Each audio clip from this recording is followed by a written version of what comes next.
from Tororo, Jinja, Kokido, Lira, Kasese, Opoto, and Hoima. The invitation was extended to all the dioceses. There are supposed to be 19, but for different reasons, some may not be here. And also, this being the first time, perhaps the message may not have been delivered as expected. But already I want to say that this is very impressive for a beginning, that we have so many people for a start. Participants, thank you so much for your positive response to this call.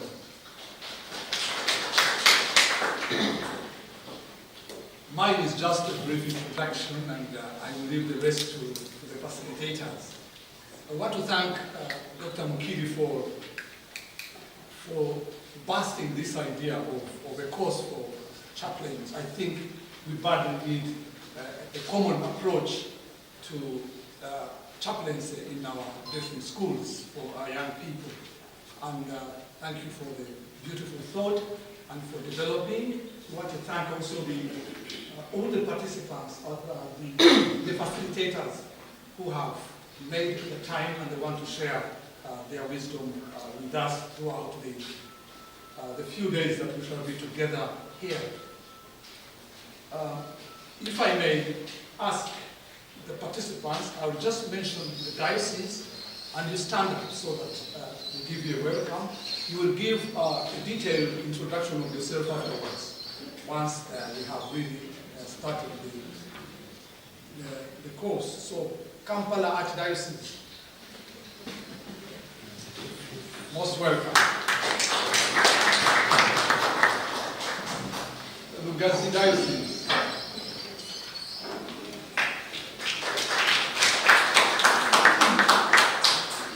Masaka Diocese, thank you. Tororo Diocese, Jinja Diocese, Kotido Diocese, Lira Diocese, Kasese Diocese.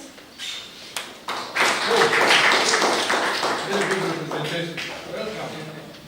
Fort Bottle. Thank you. And Hoima.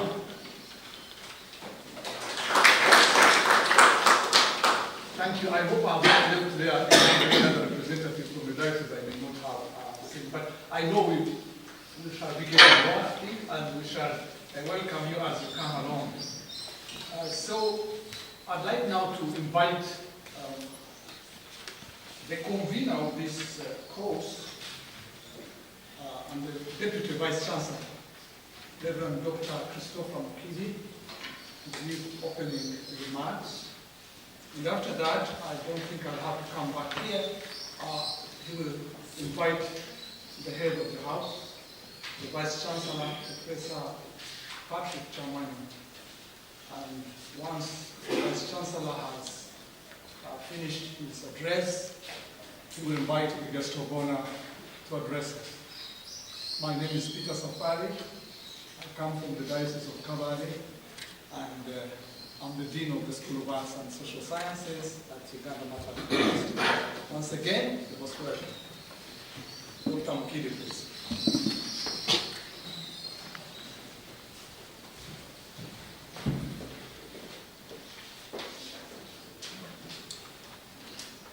Guest of honor, Reverend Severus Jumba, the Bishop of Masaka Diocese, and the member of the University Governing Council, the Vice Chancellor, Professor Patrick Chamani, the chaplains, the staff, the guests, ladies and gentlemen. On my behalf, and the organizing committee for this short course training, please allow me, first of all, to welcome our bishop, who accepted to launch this course. My Lord Bishop, we are very honored and grateful. I also want to welcome all of you, especially our dear chaplains, who have embraced this short course. We appreciate that you took an interest in this course and made yourselves available for the training. We thank the bishops of Uganda and the institutions that have expressed interest in the course, but also made it possible for you to attend. The beginning of this chaplaincy short course has a history to it. Catholic universities within the MSA region met at Hekima College in 2019 to forge a way forward on how Catholic universities can work together. One of the topics that was discussed was chaplaincy in universities. It was observed that chaplains in universities deal with several youth, yet most, if not all, have not been properly trained in their ministries. In fact, to date, there is no single university teaching chaplaincy courses in Uganda and the MSA region. When some of us returned from the Hekima workshop, we resolved to start the chaplaincy course, albeit as a short course. With a few members, we started organizing the short course, the climax of which is the list of the following courses that you, the chaplains, will undergo in the 7-day training.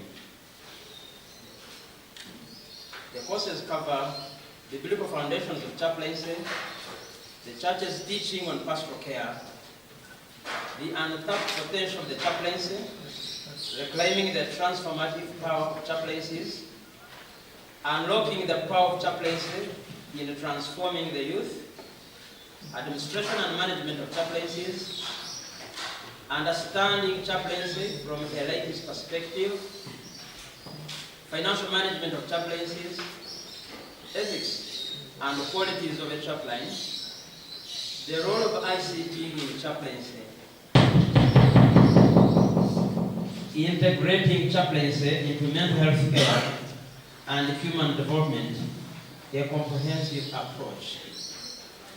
And in between, we shall have a number of practical courses that will be taken through that will augment the theory that we have covered. My Lord Bishop and members present, Father Safari has already mentioned the number of dioceses that are represented here and the representatives per diocese, so allow me to skip that. But only to say that by last evening, at least 50 chaplains had registered for this course. We expect about 75, perhaps, by the close of this day. I want to appreciate the support to all those who have supported this initiative. I thank management, first of all, for beginning the initiative and ensuring that all the necessary logistics are put in place to make it run successfully. I thank various members of the committee that have met several times to plan for this training. Many of them are here, and others are behind the scenes working to ensure we are taken care of. To all members of the organizing committee, I say thank you. I request that they stand up for recognition, those who have been attending the meetings.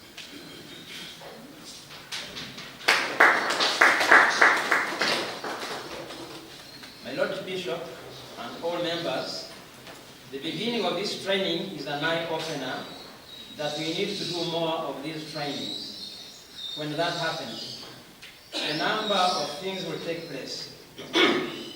First and foremost, the short courses give us an opportunity to implement the third pillar of our university, which is to engage our communities and inspire them to development. But even more importantly for us, the short courses make the university more visible. Our future plan is to develop this short course into a postgraduate diploma where we shall award academic documents after participants attending a one-year program. Our intention is to offer this program in the Amazea region, since no university is currently offering it. With time, we shall ask the Uganda Episcopal Conference through the arm of the Education Secretariat to support the university in the program of having all chaplains certified after attending the training. This will imply that all chaplains before deployment should first attend the program. I thank you, my Lord Bishop, once again for honoring our invitation to launch this course. Through you, I thank the bishops of Uganda for embracing and supporting this training. Once again, I thank you, chaplains, for coming for this training. I wish all of you a joyful and successful course. It's my hope that this training will change how the chaplaincy ministry is conducted in our several chaplaincies. Virtute et sapientia do. Thanks for listening. At this juncture, allow me to invite the Vice Chancellor to give a speech.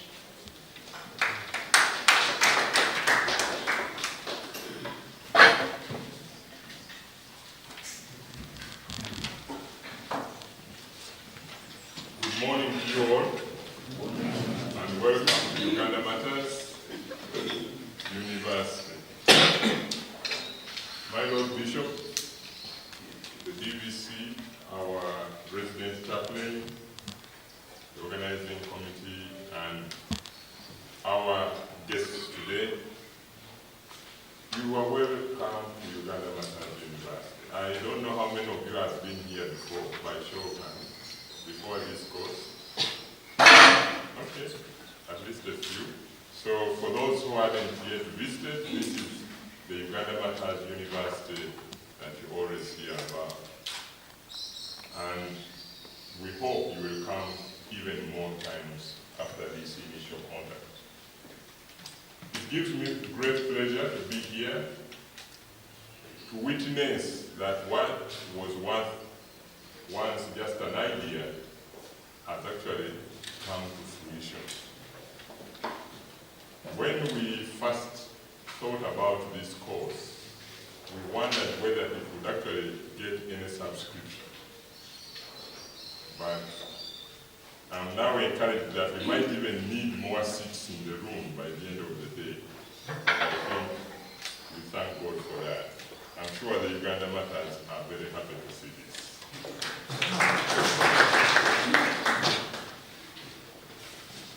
Yes, I will be brief because of the interest of time, but I think the whole idea of this course starts from the motto of Uganda Martyrs University.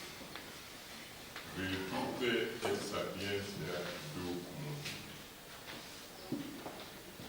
It is upon us to have the right thought, word, and deed if we are indeed to lead the world with virtue and wisdom. Now, many of the chaplains probably are coming from institutions of learning at different levels, but others might be, say, from Parliament. I don't see the parliamentary chaplain here. I think he has not yet arrived. Some of you are coming from police, prisons. I don't see the army chaplain here, and other places. But what we are witnessing today calls us to reflect and to be able to do things a little differently, or even start doing different things, because the virtute part of it is being washed away. Virtue. We are really loosening the fiber so fast and so generously that no one seems to care anymore. as chaplains, as educators, as role models, as counselors, as mentors, because all these are your roles, we have a duty. We have a task. And like the teaching was yesterday, you may find that no one may quickly respond, but let us not join them. Let us be firm to stand for the truth. Because if we join them, then we are even more guilty than them. Because we knew better, but did not do what was supposed to be done. When they said, at least they will know that there was a prophet among them, let that be you. Let that be you. Tell them. Whether they believe or not, tell them. Slowly they will believe. Like we were told in the reading yesterday. The Sapienza aspect, yes, is there. We are in an era of social media.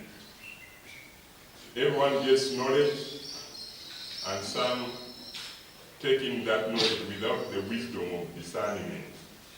And this is what is killing us today. Knowledge that is disseminated without wisdom.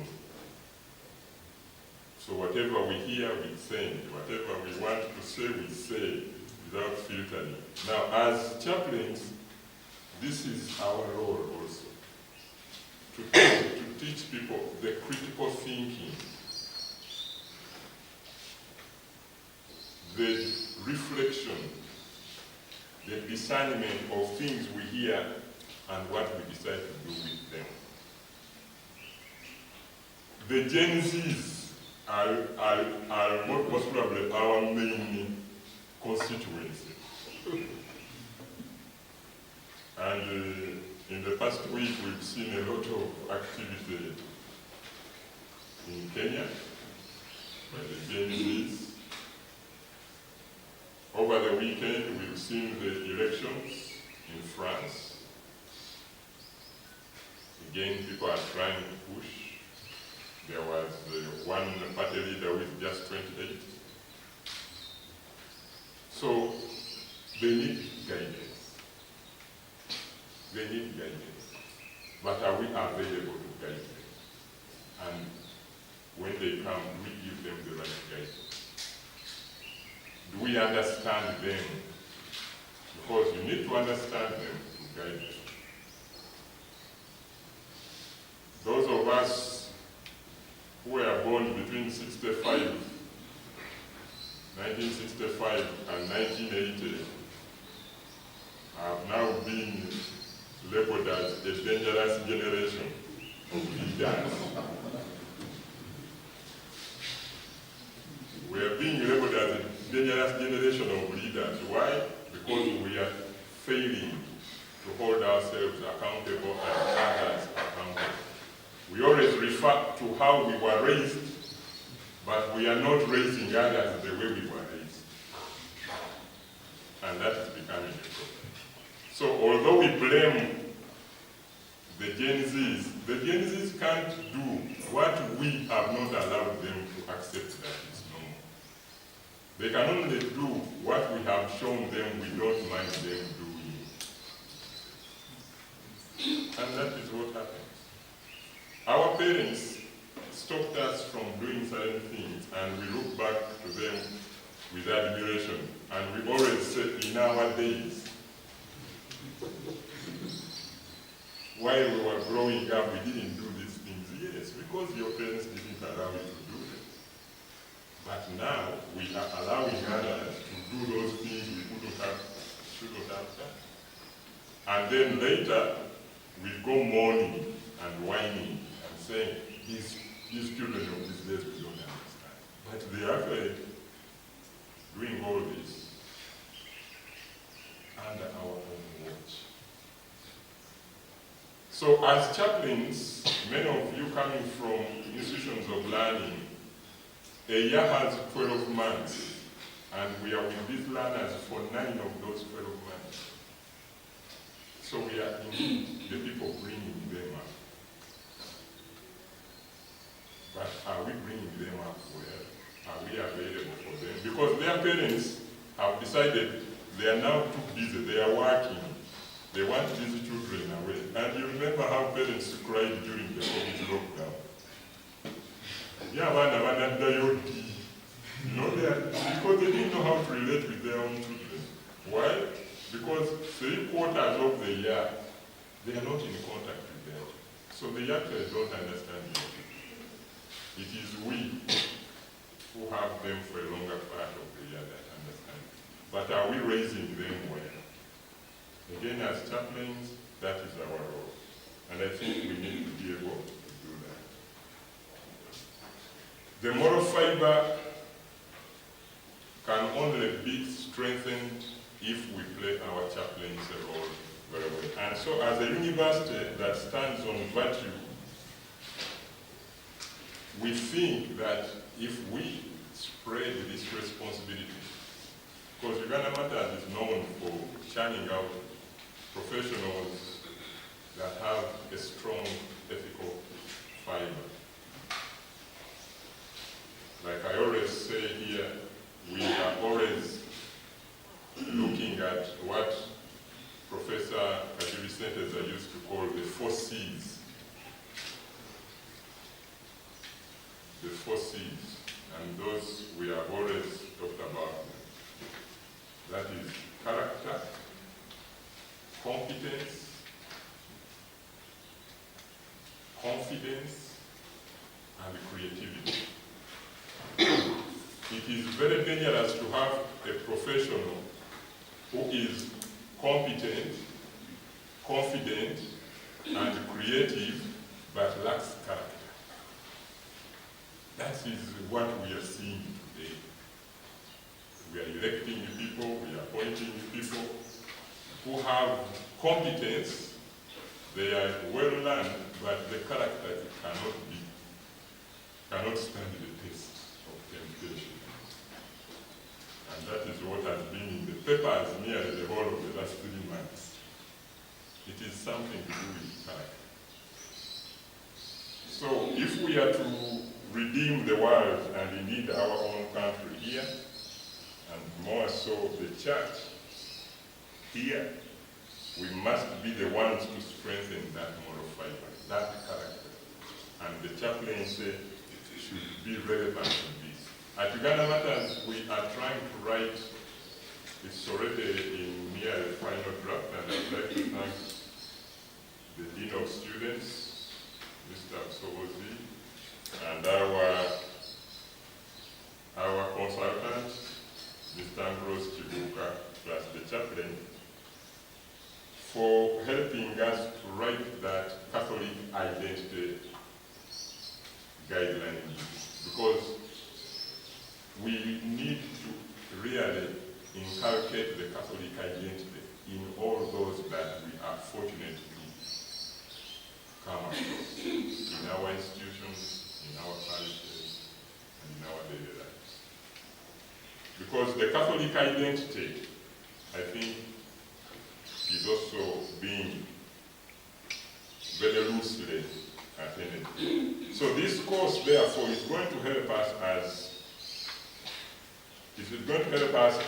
chaplains to reflect on the roles of a chaplain, to reflect on the competences that we need as a chaplain, and also to identify the gaps that we ourselves can work on to be better chaplains. It is in no way a complete menu, but we are intending to whet your appetite. And as the first testers of this course, we expect that you will give us a lot of feedback so that the next cohort sees an even more refined recipe, so that by the third cohort, we are actually having a world-class short course on chaplaincy. And many of you will be invited back as faculty because you carry different gifts and different experiences that will certainly inform the delivery of this course going forward.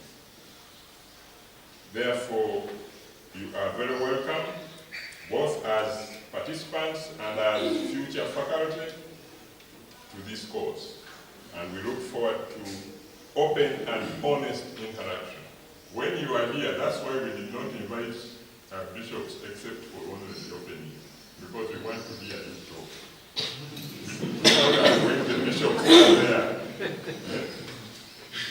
you will always leave the moment minute to sound without you sounding. So we would like to have an honest and open interaction.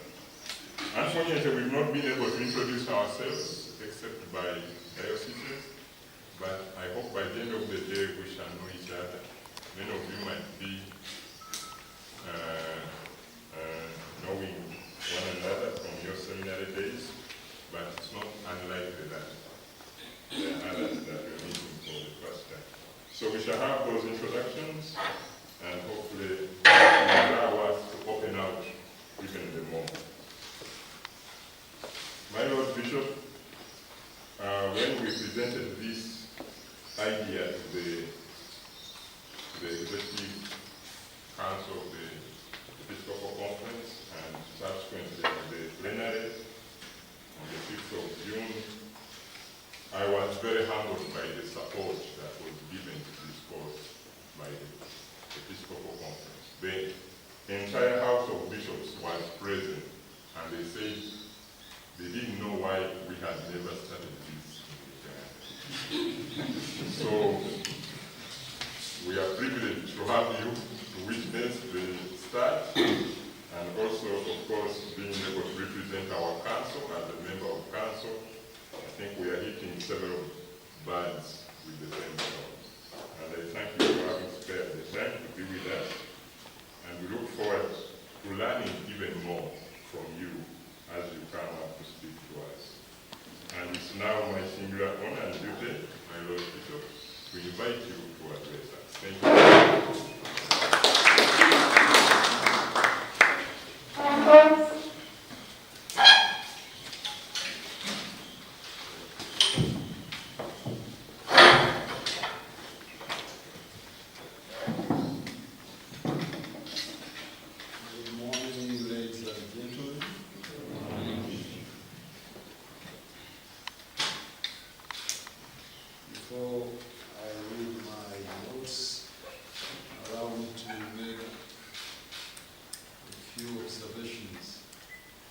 First, I want to greet the Vice Chancellor,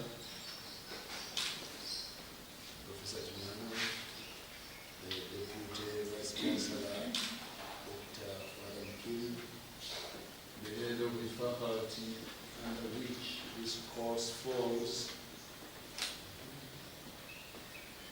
members of the press, led by Brother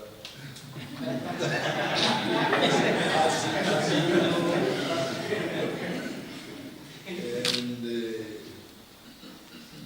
religious amongst us, and everybody who is here. Thank you for coming. I was impressed by the beauty of this building. This informed me it's new. It's for the law students, law faculty. We thank management for researching this. It looks solid by a layman's eyes. Second observation is I'm very keen at development. I've preached about it very often. I'm glad that we have some natural plants in the room. But I hate these ones.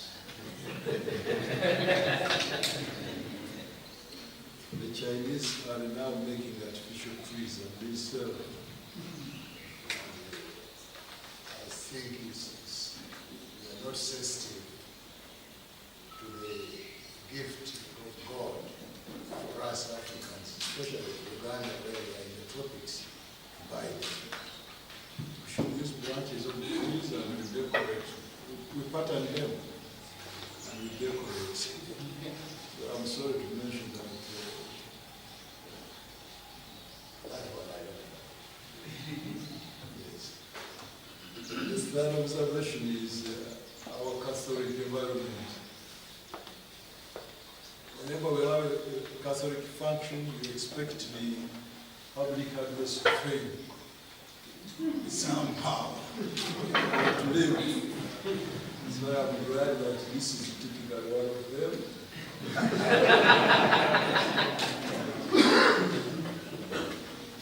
You pray for me that I'm able to reach out with my low voice to you who are at the back.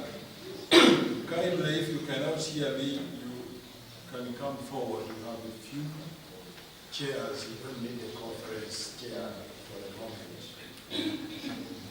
I'm really going to address the head and the heart. Probably take a few notes.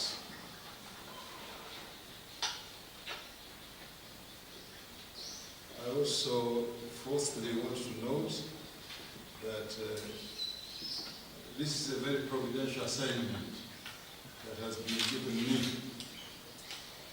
On Saturday, I celebrated my 5th anniversary as bishop. I was ordained on the 6th of July 2019 by my predecessor of Loving Memory Bishop Baptist Kabwa, assisted by late Archbishop Cyprian, by Lucio, the current one, Luigi, my classmate, Bishop Lambert, and the chairman of the conference. I had 5. The maximum there should be 5. so I had the optimal number. And now, only last week I was requested to step in on behalf of the chairman of the council because it's far. And you are aware of what is happening in the Gulu province. We are preparing for the installation of the new archbishop. So my classmate, Dr. Chisoka, called me that Dr. Mukidi had asked him to contact me to come. After the 6th, which was Saturday, my first official assignment was yesterday. The supervision is very blinding. Look at our youth now. They used to see an individual 2 years after university, he has built a story house bigger than his. That is superficial. It cannot be real to human reality, to human achievement. Now all our doctors want to go to politics. It's terrible. I don't know the percentage of, the ratio of a doctor to the population of Uganda. Who knows? Doctor, here is one. This professor is a medical doctor, for those of you who don't know. Yes, please kindly tell us. Yeah, at the moment we have one doctor to 24,700. Well, can you mind that? One doctor against, let's round it up, 25,000 people. Against the average recommended of one doctor to 1,000. And for our region, 5,000. I request this says that standing so that you hear first the man. Yes, we have one doctor to 24,700 population at the moment as as the statistics we go by. WHO recommends for our region about 1 doctor for 5,000, ideally 1 doctor for 1,000 people. So we still have a gap. Big, huge. Yeah. And I think at the moment we have about 36 or thereabout doctors in higher. They are going politics. That is crazy. Where do you save lives better? And because the student goes out from the university, he is not being exposed to the realities of helping people to live a good life which brings us to eternity. He looks at himself or herself. This job will not pay me. I will not get a big car, V8, I want a V8. So, this is where the job is. The second reality I request you to be aware of, I'm not dividing into the content, but I'm also just giving my report because I was invited. Yeah. What do you think a chaplain is? It's very tempting to think that a chaplain is one who is working in a religious institution. We have some of that kind. My brother, Stephen Segal, is a chaplain of the Namibia, and your colleague is here, Father Katanemo. Those are typical religious. Who else is in such? Nobody? Listen. Where are you? Generally, good. Nkozi. No, it is in Ginger. Where else? Where are you? Sisters of Mary. What are the sisters? Who are for the brothers? But yours is mixed. You also have the students. Yes. Not typical religion. But we have also the novitiate Yeah. of the Brothers of Christian Instruction. You see that, brothers? The majority of you are working in Catholic-founded institutions, which may not be religious. So, you have to look back. I've been to Buffalo 2 weeks ago. I met an old chaplain. He's elderly. He's 80. He should have retired actually.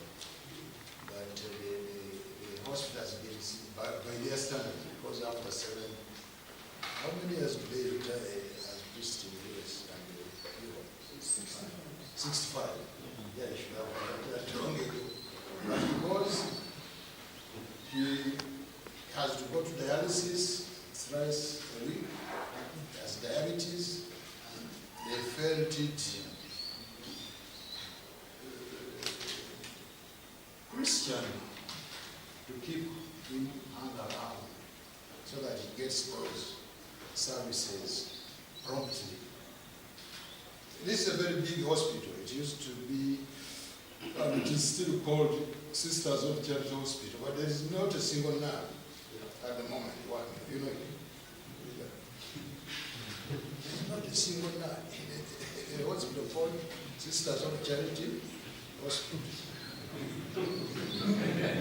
What this chaplain tells me, he says, when I came here in the 60s, it was founded in 1874, because I compared with the Catholicism here.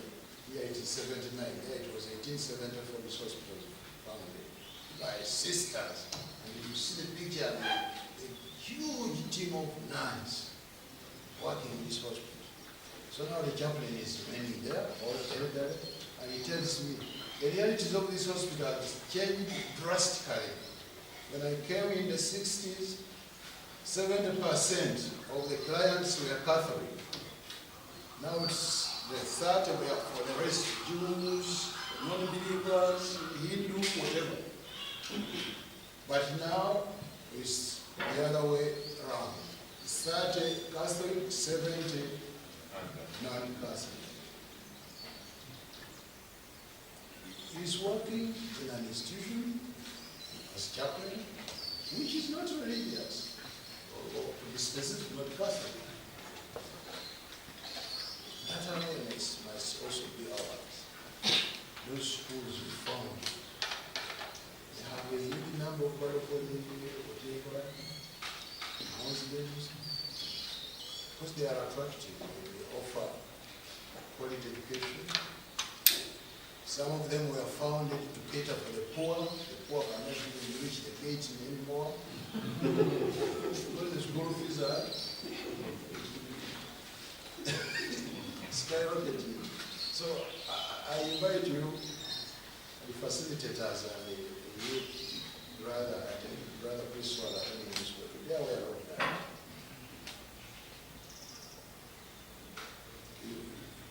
You should investigate during this course. How do we cope with this? In Europe, many schools now are called ideological. They don't mind if a child wants to prostitution, drug abuse, alcoholism, or spiritual resilience, suicidal, and what else is now becoming very popular? What do we call this? I die where I live. Euthanasia. I was told many Britons now go to Switzerland to sign the end there. Their lives, because in Britain the road doesn't allow it, so they cross over and they die there. And even after death, you a relative, you cannot claim the remains. That is not part of the agreement. The Swiss handle the last office, as it is called. So I think this is also very crucial for the attendance, but also for the facilitators, universities, to skill me, who come in as a Catholic priest. When a Sevdi girl confronts me, how do I handle? And they are very aggressive. In a train, when they were accompanying me to the airport, he's my classmate, and I was still staying at his home, in his presbytery. And he was accompanying me to the airport. A Nigerian confronts us. I think you're Catholic priest. I was once Catholic. That was a good idea. You called them crusade. They had big bunches of literature to disseminate. Because I think we have that. Another one, I suspect it was from Eritrea, stood next. And then a Muslim sat, and this one faced us directly. And he confronts us. I was once a Catholic. I'm no longer. Catholicism does not lead to salvation. There are Mason pictures in the Vatican. What are they for? I was constrained to tell him that we didn't lose you, you are an empty brain. But Balinya constrained me, said, no, don't talk to him. I wanted to treat back. And then we realized we are coming to the stage. And he said, don't you take some people from me? But you have not talked to me. Then I realized the wisdom of Bali's history. And then this one, that's when we realized this one was also carrying the papers, the white man. And he said, are they from Eritrea? No, the Nigerian said, these are typically from real Africa. And I said this one would be a bishop or something. He was referring to my cross. You see that? These kids may come with the central version in our schools. They are in a road. How do you help them? And help the others to survive the influence. I'm about to close, I think I'm planning to lecture instead of.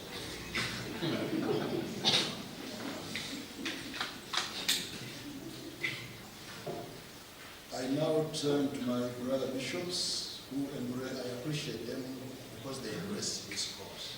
As the BC mentioned, they approached the executive of the Episcopal Conference, they endorsed it, they came to the full conference, and this is the year, since I became bishop, the first year when the entire conference attended the plenary.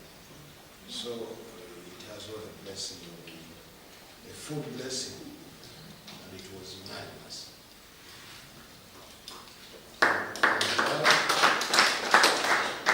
I'm glad and appreciate the bishops that at least 50%, so slightly above, for you mentioned 11 dioceses, yeah?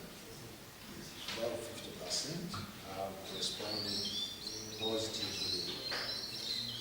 Pioneers, I wish you the very best. We pray for each other, God bless.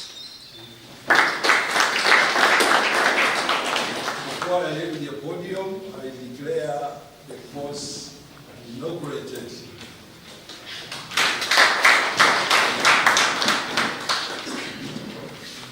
Thank you so much, Bishop. We are going to go into the ceremonial launch, the actual launch. Can you please help me with the stand?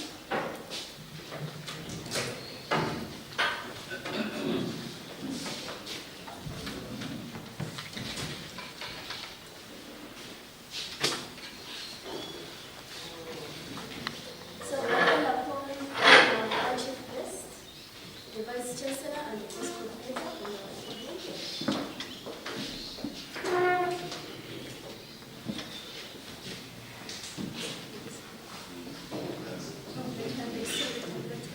You are left-handed.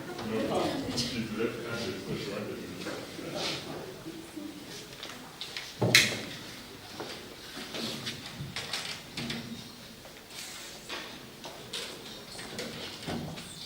So what we are witnessing now is the official launch of our short course, and it's going to be officially launched. It's going to be officially launched by our chief guest today, while he signs on our book dummy. He'll put his name, the signature, and then the date of the launch. Then we shall follow the Vice Chancellor and the course coordinator.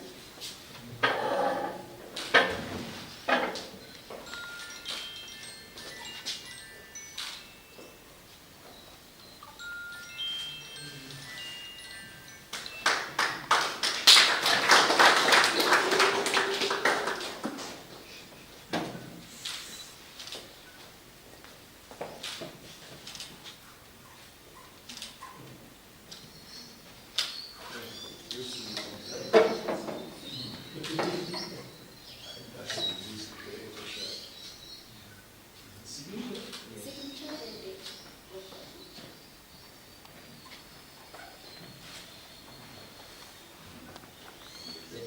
Which is 8th.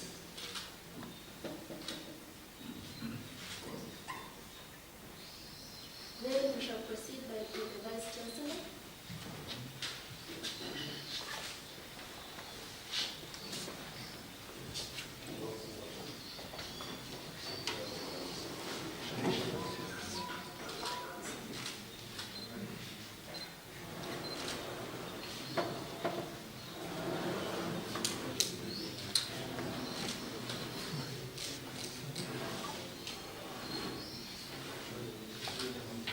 Then we have the course coordinator, the Deputy Vice Chancellor. So since today we are talking about chaplains, I'll humbly request our chaplain and chaplains to also append the signature.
It's huge.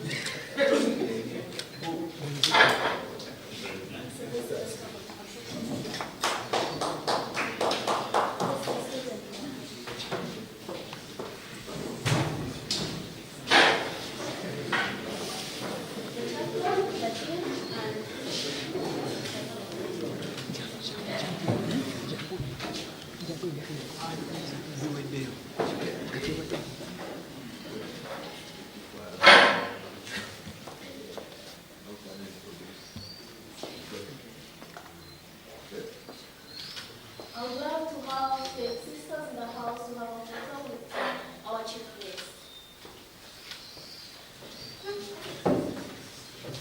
Please be seated.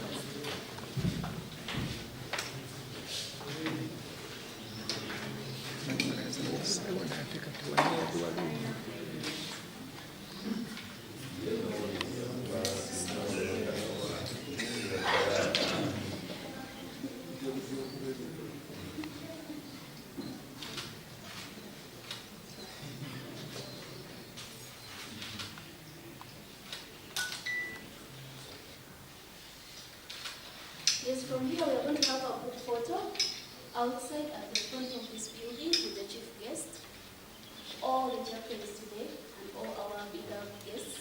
Let's have a photo with the guests outside. Thank you so much.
Okay. Thank you.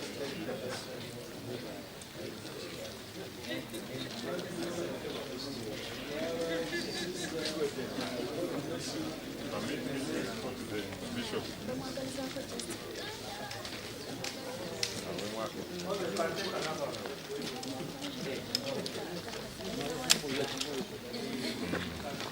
Bishop ogende ku generation kwongera okugatta abazadde n'abaana abadde Kenya. Is the background time? It's okay. Kwongera okwasaganya chaplains n'embeera z'abaana. I could just saddle him so that ekibuuzo ekirala Bishop, ekibuuzo ekirala kyogedde ku bachaplain abakolera mu different sex. Bo n'obwogerako naye magezi kigonyiza obba waawe.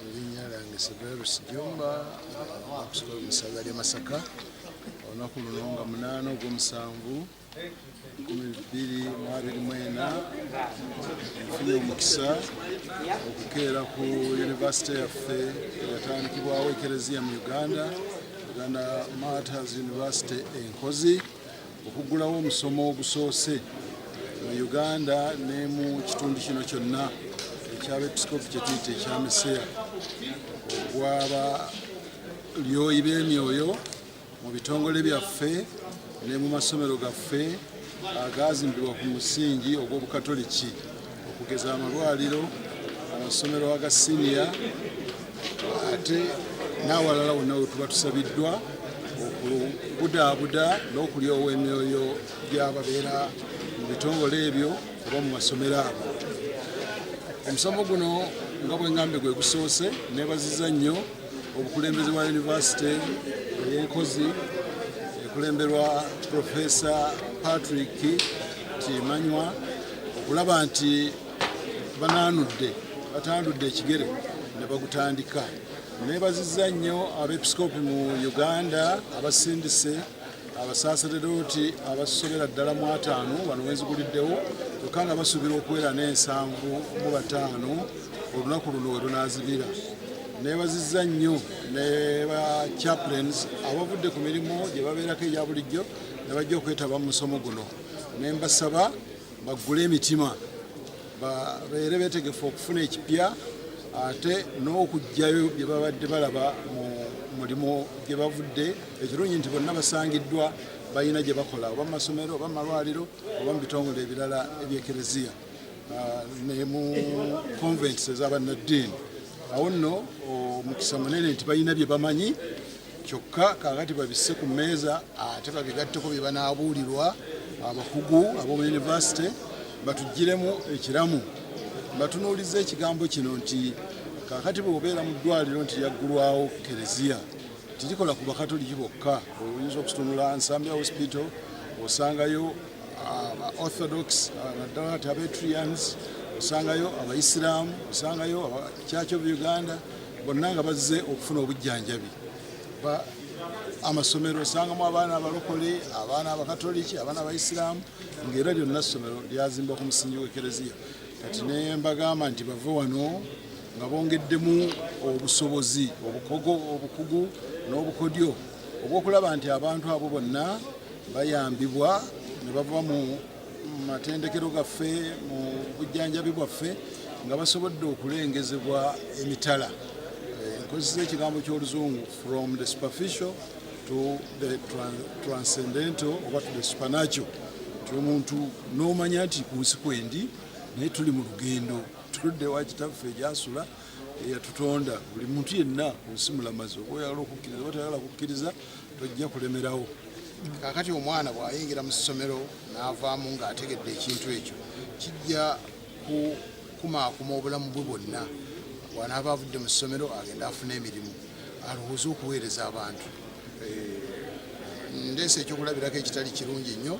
Kaakati wano obwetaavu obw'abadokita buyitirivu mu ggwanga lyaffe, era omukugu mu by'amalwaliro atugamba nti omusawo omu dokita omu akola ku bantu 24,217 so nga ate ekifaananyi ekyalibadde ekisingayo obulungi nti omuntu yalibadde omu dokita omu ng'akola ku bantu 1,000 oba mu nsi zino ezaffe ezikyakula dokita omu ng'akola ku bantu 4,000 okutuuka ku 15,000. naye kakati ffe mu Uganda tukyali ku mbeera eyo nti 24,217 giri mu mikono gya omusawo omukugu omu dokita kyokka olw'embeera eriwo buli omu oluva mu ssomero aga nti wa awali akasente wayagala okulaga. Kakati omwana ono omulenzi omuwala omuvubuka bw'aba atendekeddwa bulungi ajja kusobola okulowooza ku bulungi bw'abantu nga takulembezezza ye oba nze kyenfunamu, alabe ewali obwetaavu obusinga wabaweereza. Ebyobulimi sikijjeeyo na bulungi kino nti nze ewange nina scholarship z'ebyobulimi naye abaana onoonya banoonya baagala bo ze balowooza nti zezifuna. So nga abantu mu ssaza ly'e Masaka 85 okutuuka ku 87 balimi.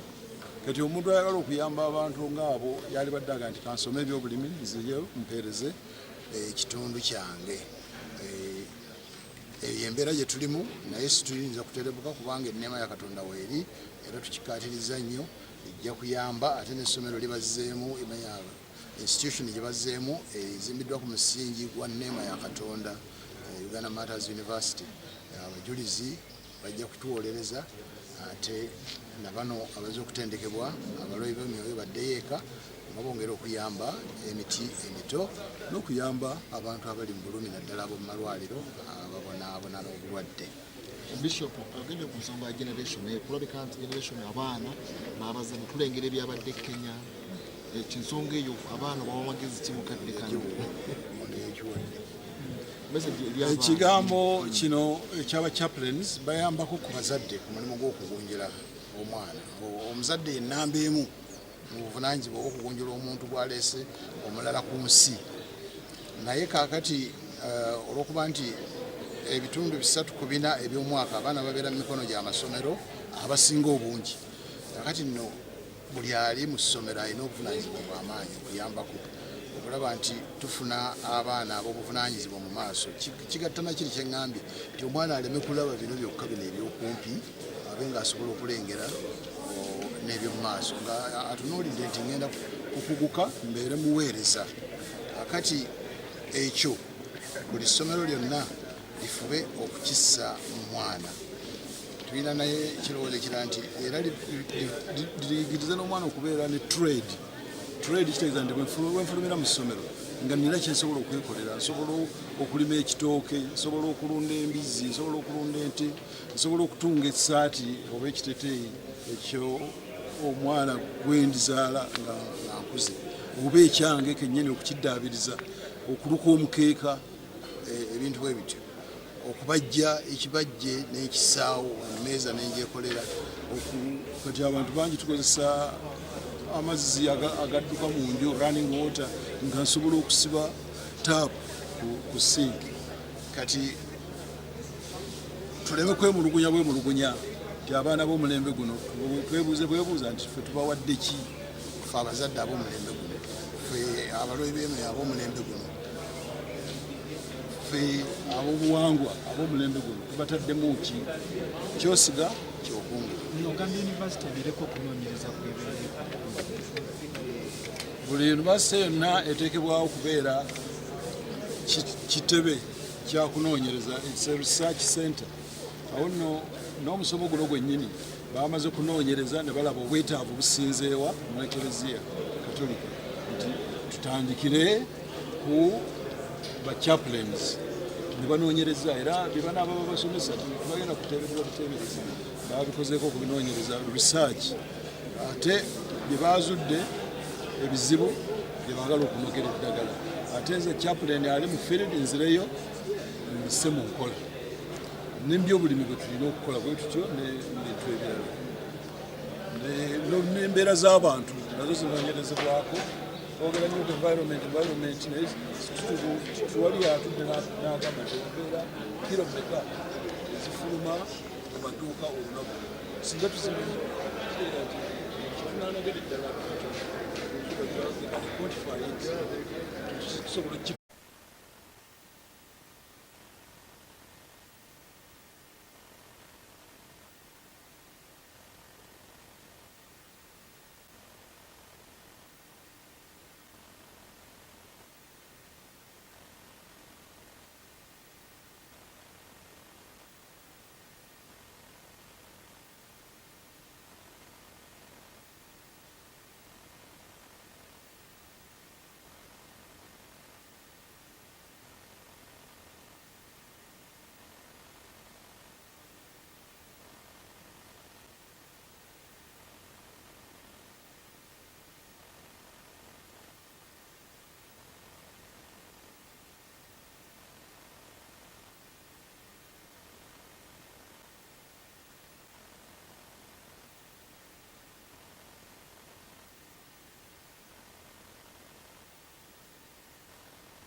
some phones, the processors might be slower, so it... Where do I go?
Those running Wi-Fi, I think the first one is Umu, then there's that, then wireless.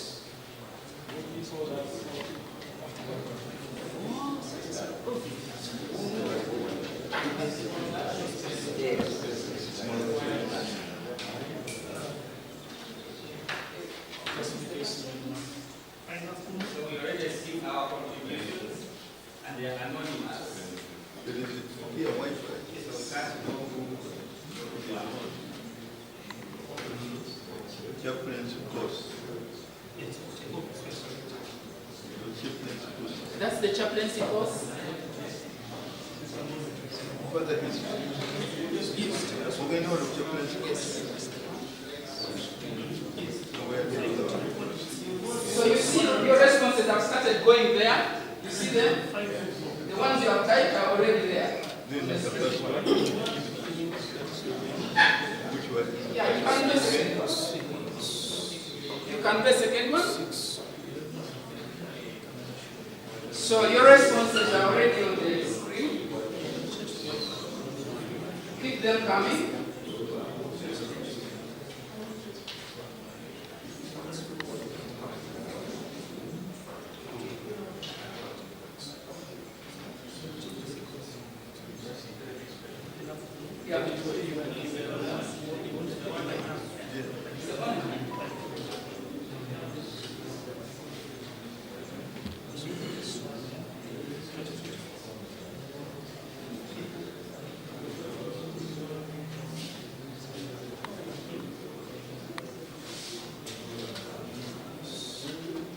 Okay, fantastic.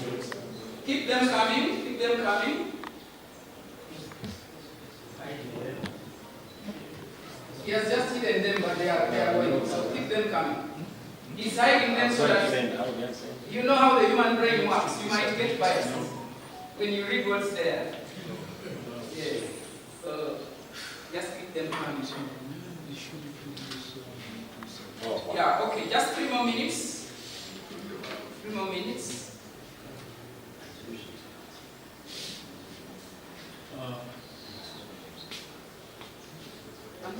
Where's David?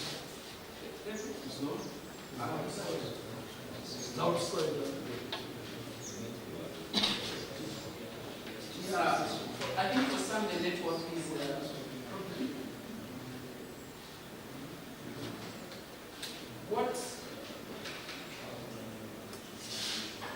What we can also do if it fails, if the network fails you on your phone and your neighbor's works, you can enter through your neighbor. Because at least your opinion will have been expressed and it will be registered in the system. So if your neighbor's phone has worked, kindly I request you can use your neighbor's so that your opinion is registered. And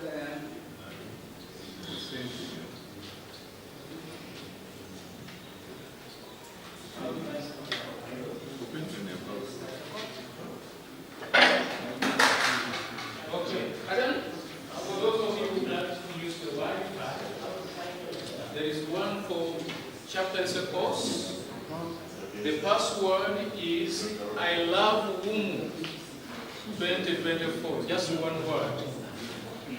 If you are having chaplaincy course, use that. Then the password is I love Umu 2024, just one word. For our purposes here. Let's do it.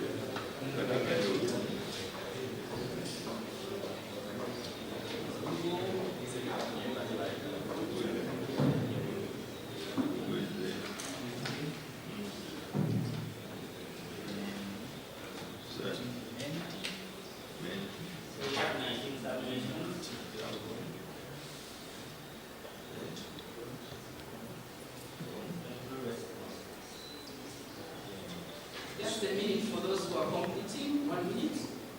Those who are completing, they are typing, so that we can proceed.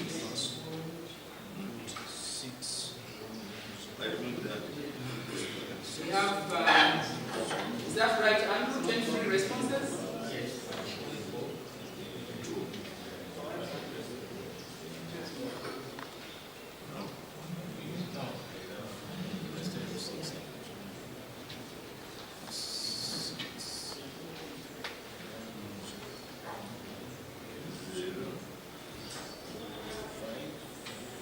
Okay, so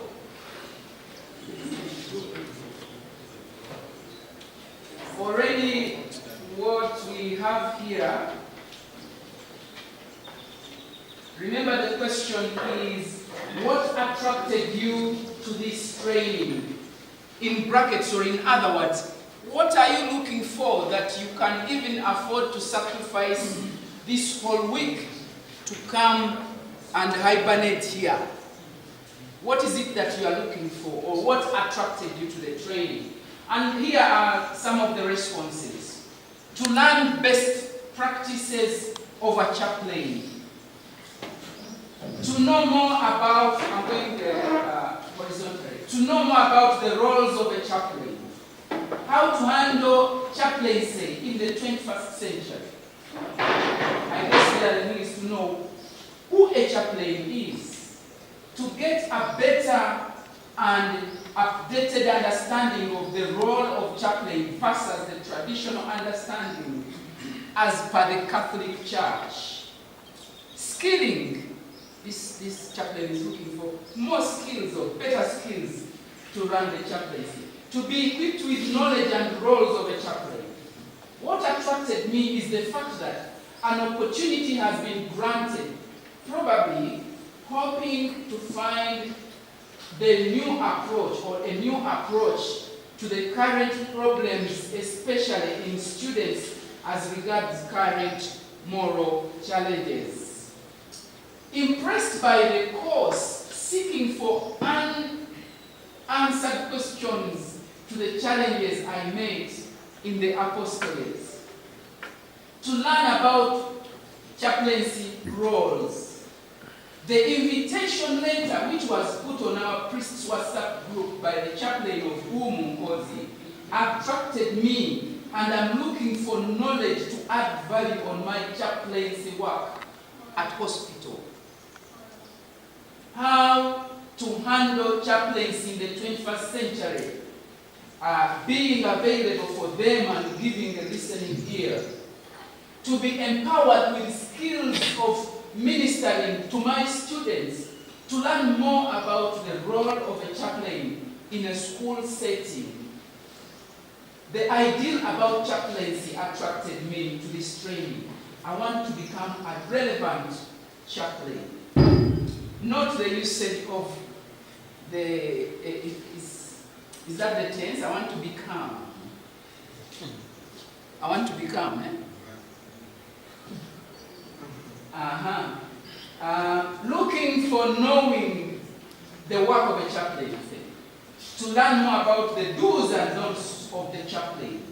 I began working as a chaplain with only short knowledge given by the former chaplain in our school. I desired to know more, addition to what I know, to get more knowledge concerning the chaplaincy skills, being a new, is that chisel?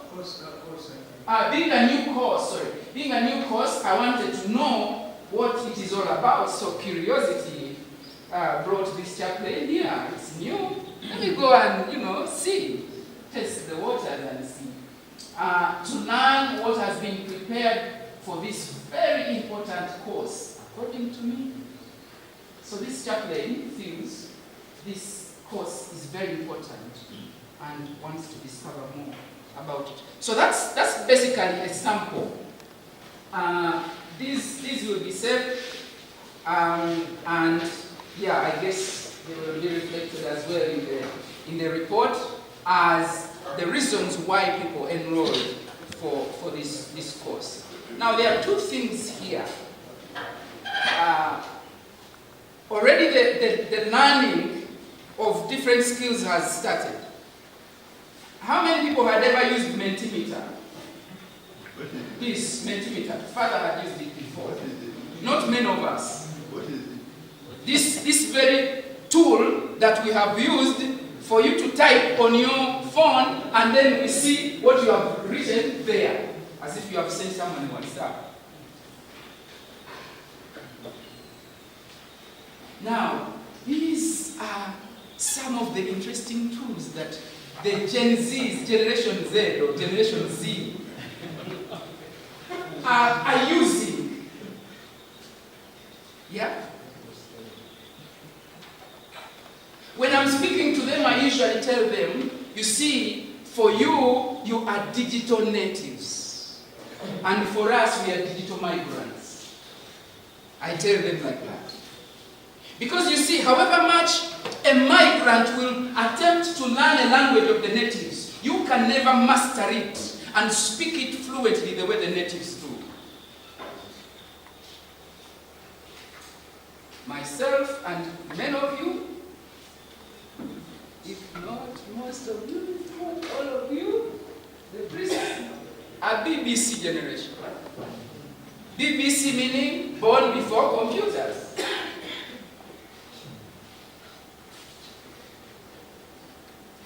And these young people, you see how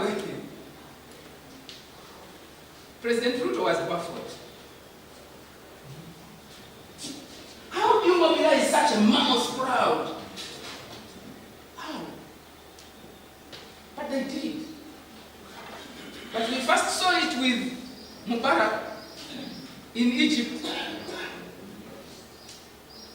By then Facebook was the in thing.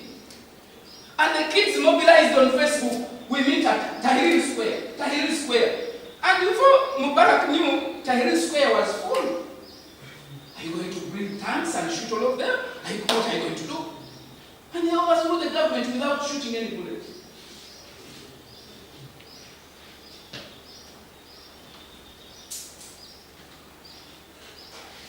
If they can overthrow a government that has the instruments of coercion, they can overthrow any government.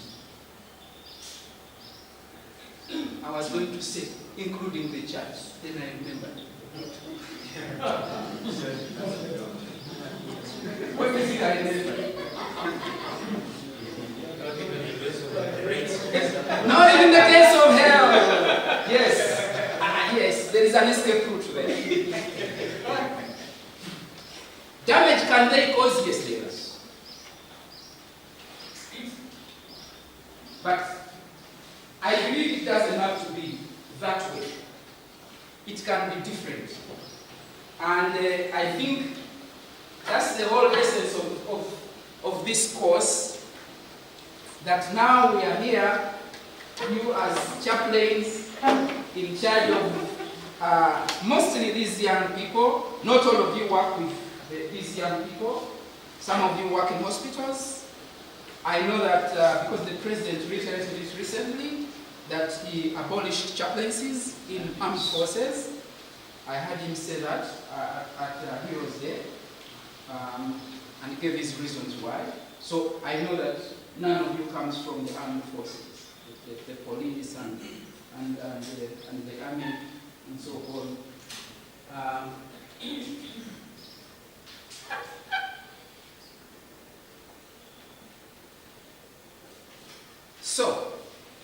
conversation, which I'm going to marathon through. It's very packed, but I'm going to marathon. We have just 1 hour instead of, say, 2 hours or 1.5 hours.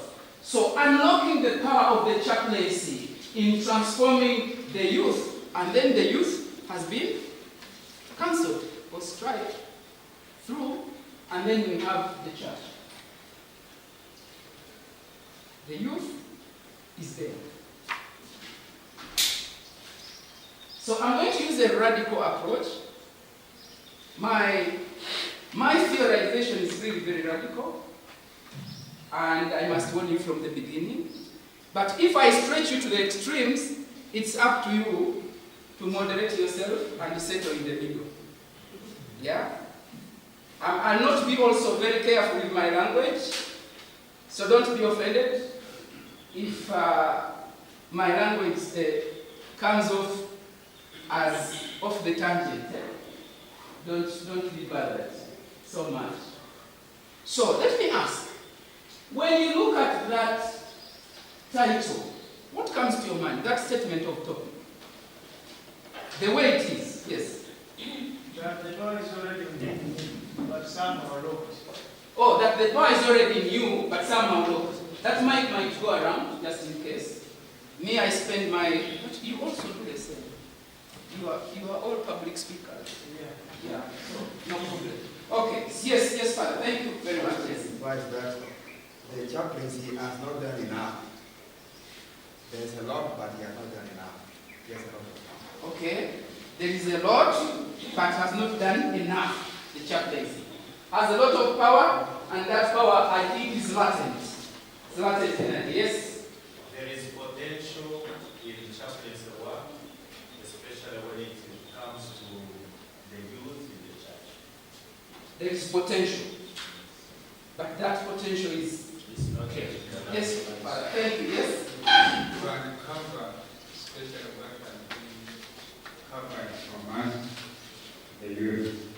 There is some good training that we can send to the youth, to the students, but has been covered maybe with some other elements. Yeah. Thank you. And so you are bringing me the idea of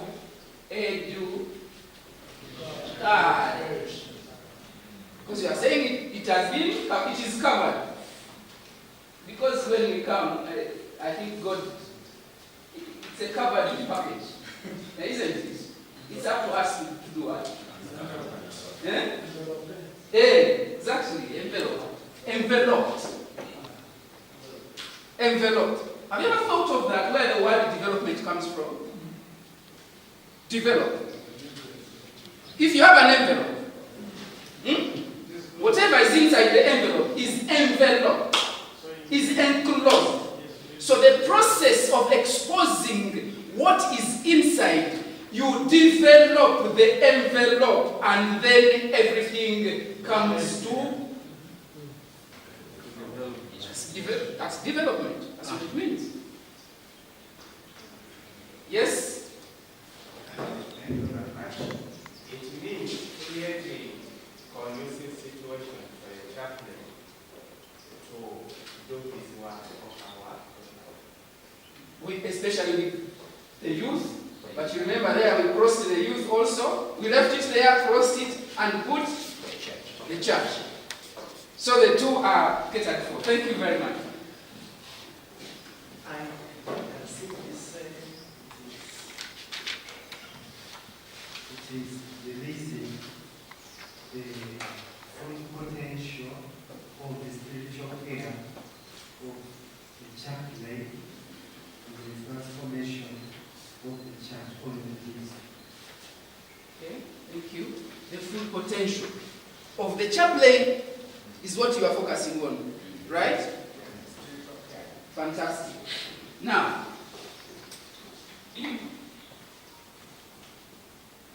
that full potential thing, how do we know it? How do we know what the full potential is? We shall leave that question in the parking here. We will get back to it. I want to draw your attention to the word there, transform. There is a difference between transformation and change, right? What's the difference? Every transformation is change, but not every change is transformation.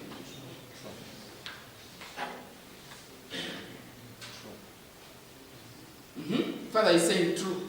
You can, they used to tell us, elucidate.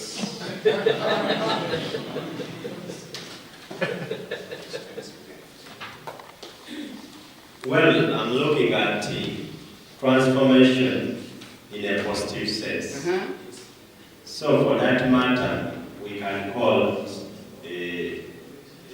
that one is maybe, we can say it's a change. And on the other hand, it can be a negative one, which is a regulation in a spiritual realm, even in the physical realm. So for that matter, there is no value. It doesn't add any value on you. So for that matter, we cannot qualify it as transformation. I say transformation is a positive change, in a positive way. Yes, but also you say there can be a negative one. A negative one. Thank you very much. There is another hand there. There is a challenge for relevance. There is a challenge for relevance in that. For instance, we have a lot of catechesis, but why is it that we don't see these catechesis touching the young people? So we, people who do the imparting, have to change our way, our outlook, and give it out in a relevant way that appeals to the African side, mentality, understanding this and that, so that they benefit from it. Because they are still the same people with us. Wow, they will join me to clap for you. I know they will join me. Thank you. Now, Father, I don't know if you can repeat the statement you have made, because, I didn't see anyone writing it, but me, I'm used to writing powerful statements. You say the catechesis we give to young people. There is the challenge of relevance there. Yes. We have a lot of catechesis. We have a lot of catechesis. A lot in store. Yes. But why is it that it is not touching our young people? Why is it that it is not touching our young people? Andrew, I hope you have written that one for me, because me, I like collecting these statements. Very, very powerful. And this is Father Simon Peter Olugu from Lira. Quote it properly, Andrew. Thank you. That for me is a powerful statement. Why is it that it is not touching their heart, their minds, it is not appealing to them? Which means we have to readjust, because now the world is not in the church, but the church is in the world, and is facing so many challenges. It must be relevant, otherwise we have no business. Powerful. Thank you very much. I'll take one more hand here, and then I'll go and marathon through those slides. Yes, my understanding of transformation is that there is a maintenance of originality where change may lead to introducing conflict with new people. Thank you, Father. I think, though, that from my understanding, you have got it right, but they inverted. What you have explained before, change is it, and is what is for transformation. Now, transformation in short terms means fundamental change. You remember that promise in 1986? Remember it? Fundamental. Fundamental change. When transformation happens, it means that there is a fundamental shift in the constitution or composition of the elements that you almost cannot recognize the old in the new. That the new, after that change has happened, if it is transformational change, the new is fundamentally different from the old. And what you are describing, Father, why is it that there is a lot of catechesis, but it is not being reflected in the lives of these young people? You are talking about young people in this case because of the school context. I see something itching, Father. Raise it. I want to say that as we talk, we should also talk with practical example. Me, I'm a professional teacher. Yes. So when we are talking, we should also give some practical examples. Please. They are with us. There are so many. Please. when we are talking to folks in particular examples, for instance, let me give this. After church, after prayer, every Sunday, I like standing outside the chapel there in the campus and the chapel there in the like that. So these young people come around, some of them want to take each other photo with the chaplain, you know. Yes. But when they come somewhere, they wear what we call damage. Damage here, I mean damage here, and they really know. And they want to leave it I like the practical examples first. And you know the beauty for about 25 years now, I've been doing adult education. I work more with practitioners. And the beauty of dealing with practitioners is they come with experience. So I don't have the burden of giving those examples. You will live with them, you know, and you can give examples that your colleagues can relate to. For example, that one, I would never have thought of it in my imagination. We always talk about decency, this and that. Why is it that they still come and they look very peaceful and friendly to you, but why are they not doing exactly as you are saying? Exactly. So, allow me now to marathon. I'm going to,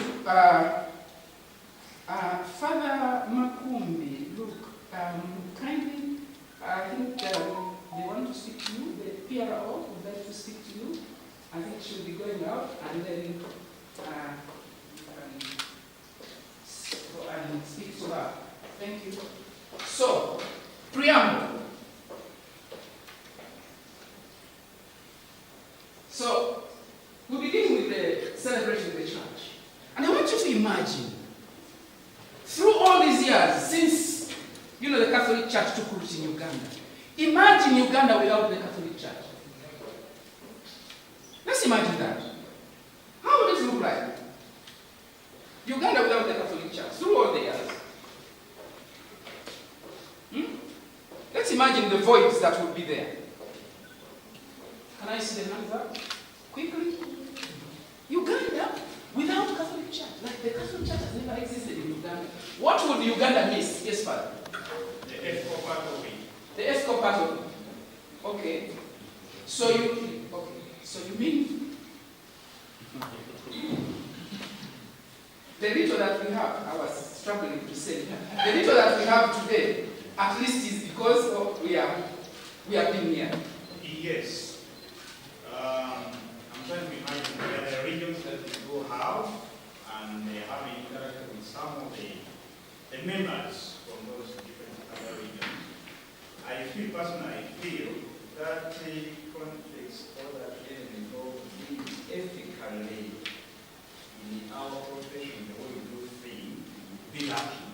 Yes. In our society. Thank you. Thank you. Off record. I'll tell you, I'm a member of the Board of Trustees at Kampala International University. I've been a member of the board since 2008. I sit with Pastor Jabaraba on almost a day sometimes, if it's necessary, since 2008. And he doesn't tell me, but he tells other people. And one of the things that come first on the reasons why he maintains me is because of the Catholic Foundation.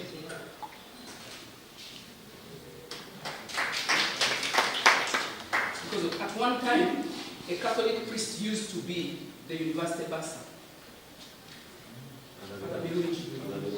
Yes, he used to be the university director of finance.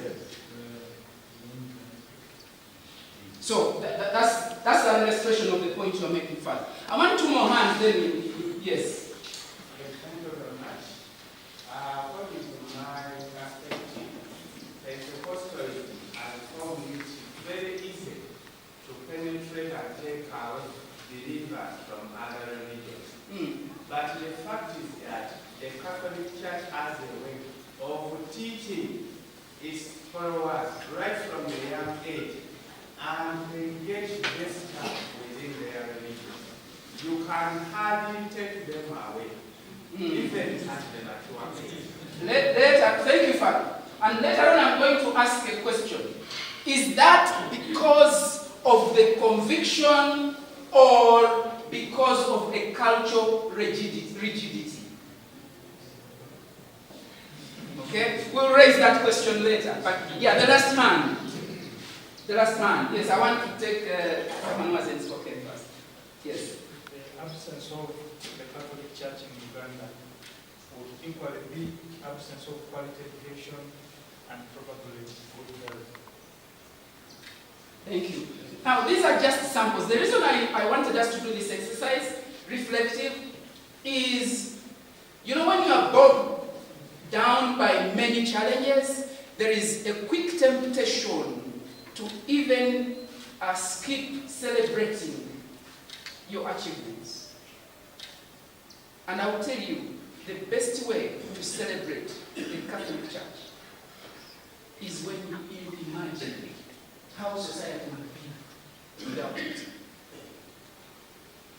And so we start from the point of celebrating.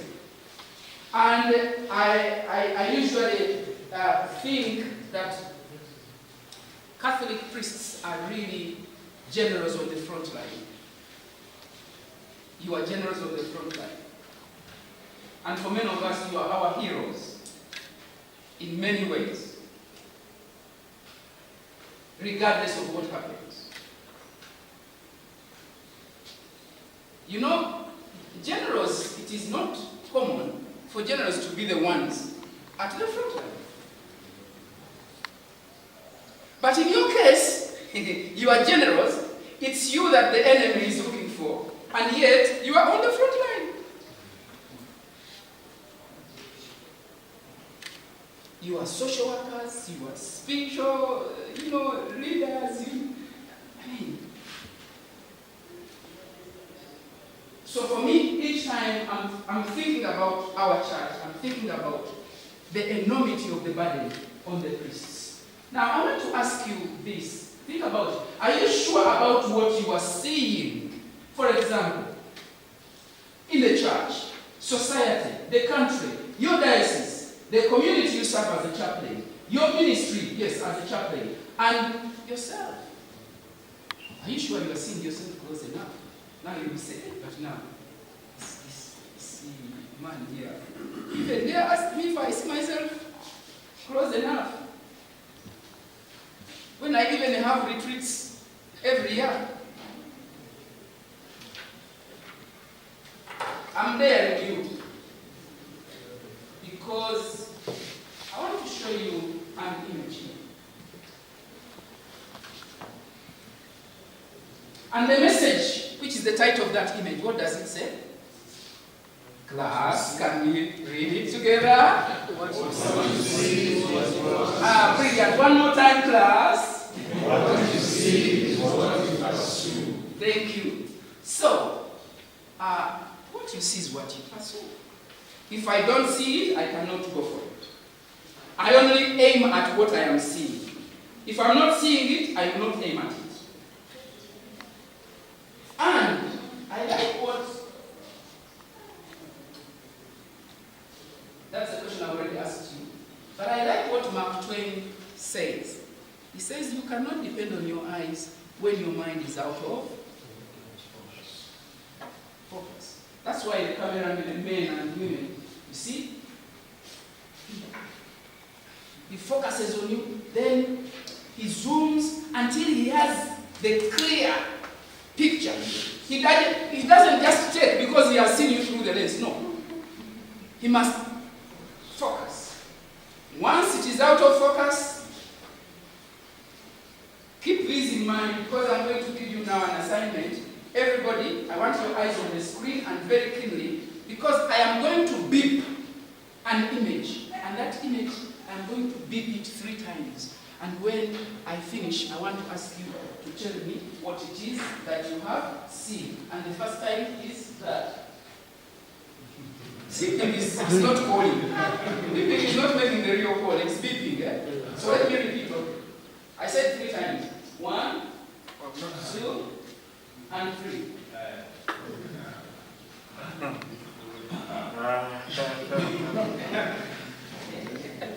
director, we used to ask, qu'est-ce que vous voyez? Yes, sir. I saw a face of a lady. You saw a face of a lady? Yes, Father. A woman's face, but partially. A woman's face, but partially? Yes. I saw a face of a beautiful lady. A face of a beautiful lady, yes. Face of a beautiful lady. Yes, Father, what did you see? Me, I didn't see clearly because I left my glasses. Oh, so, you are exonerated from the exercise. Yes. You saw one eye closed. Father overwrapped?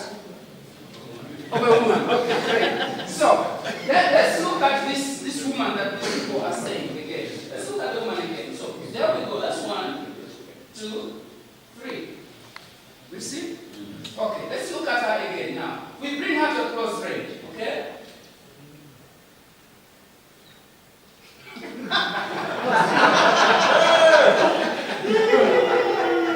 Sasa nini umeona?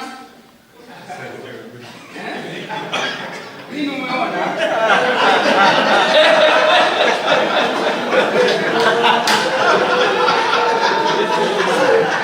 Mwana yake amedisapia.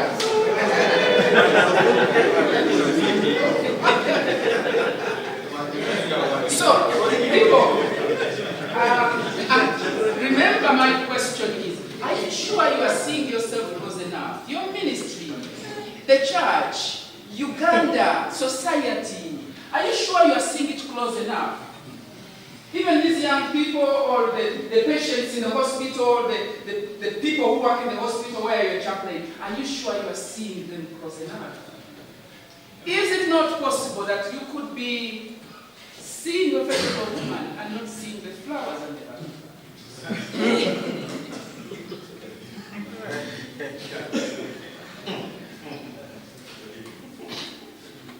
I'll entertain 2 comments about this. Your experience with this. 2 comments. Just 2 comments. 2 comments. I'll proceed. What has just happened here? In my view, I told you I'm going to be radical. In my view, is how exactly we see our church. And the principle is simple. As long as I keep beeping, as long as I keep flashing, you will continue seeing the face of a woman. You can only see the flowers and butterflies when I bring the image to a close range. And thanks, I'm adding now to the voices, including the voice of the bishop, who has thanked the initiators of this course. Because then we have an opportunity in this course to bring to a close range the things that we have always built, that we have always flashed, and we are not seeing them in greater detail. For me, this course is really God-sent, and there is a way the Holy Spirit works all the time, at the right time, and I believe this is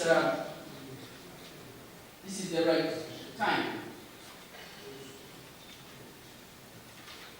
So I want to ask, did anyone succeed at watching that video that I shared, the link? Yes. Anyone succeeded? You did? How many did? Kindly raise up your hands if you did. Okay, so, okay. I watched half. You watched half, that's okay. Because actually, I think the main points I wanted you to capture were somewhere at the beginning. So this is a video. I'm going to ask those who watched to share with us briefly.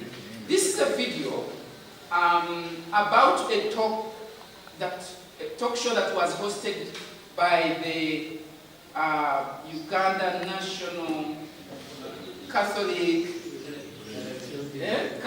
Lady, Nkla. And so Dr. Sechitoleko, who is the medical superintendent now, CEO of Nsambya Hospital, was the one speaking. And the title of that talk was Yeah? Apologetics. Are Catholics saved? You heard the bishop talking about safeties. Are Catholics saved, and how the safeties almost ate him alive? So, Father, what for you stood out in this video?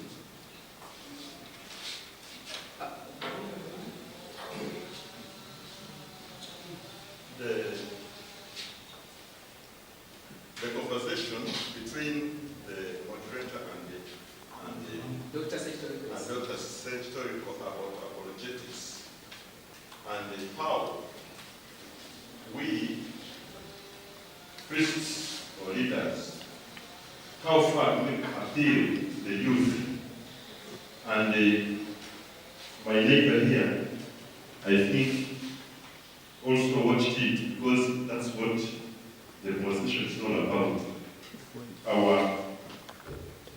Our knowledge and our wisdom, does it touch the youth, or the youth have remained at the level of catechism, whereas they are the same youth who will acquire transformation and a change professionally, but then in faith they remain at the level of catechism.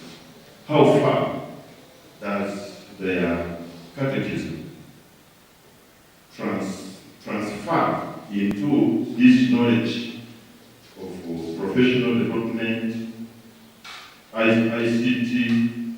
How far does it appeal to them? Thank you. Father Peter actually was saying this from experience as you could hear.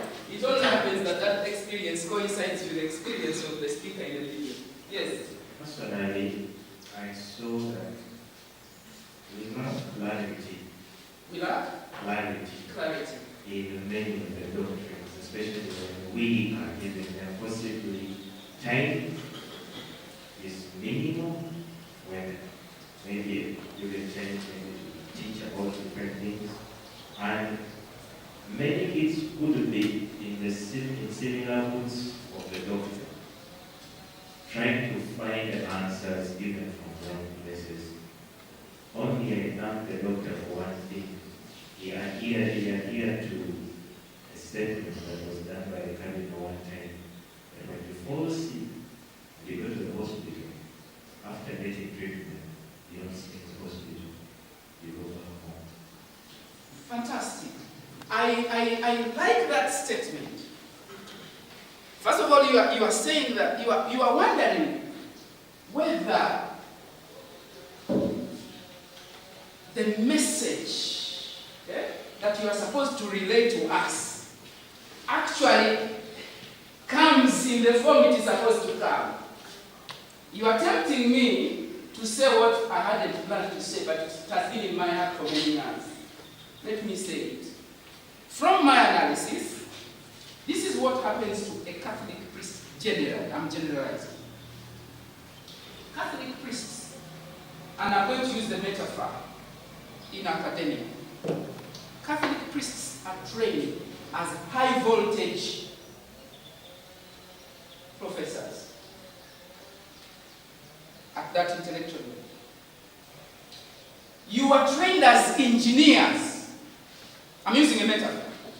You are trained as engineers, but then you are deployed to do work as technicians.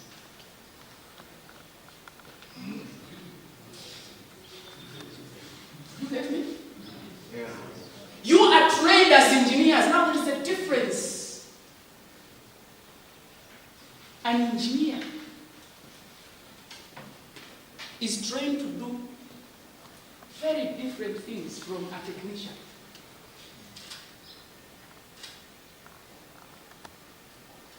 There are things that a technician will not do that only the engineer can do.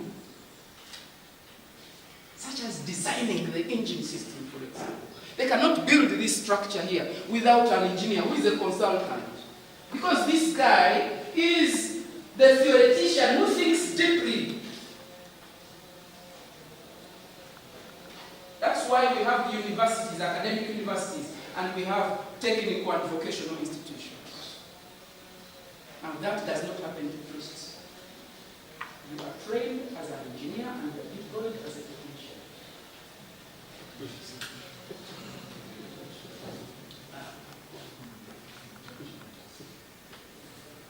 Dr. Andrew Sechtoriko, the remarks he made, he said, when you are sick and you go to a hospital and you get healed, you don't stay there. What was his hospital?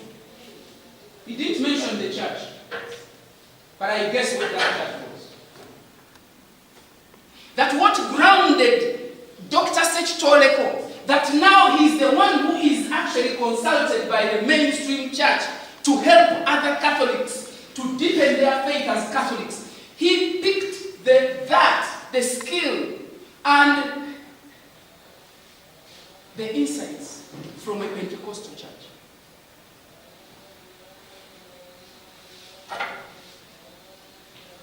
Where they have technicians. They have technicians.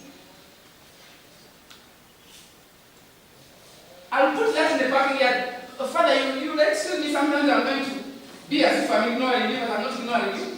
But in fact, I'm pleased that. Okay, yes, Father. Okay.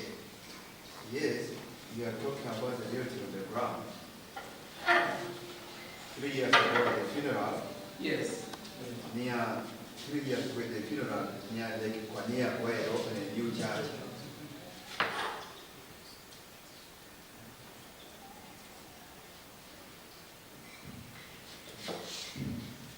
I said, at the funeral near Lake Kwania, where they opened a new parish, far away from here, Kwania is just the border near Nyoro and the other side, Uganda there.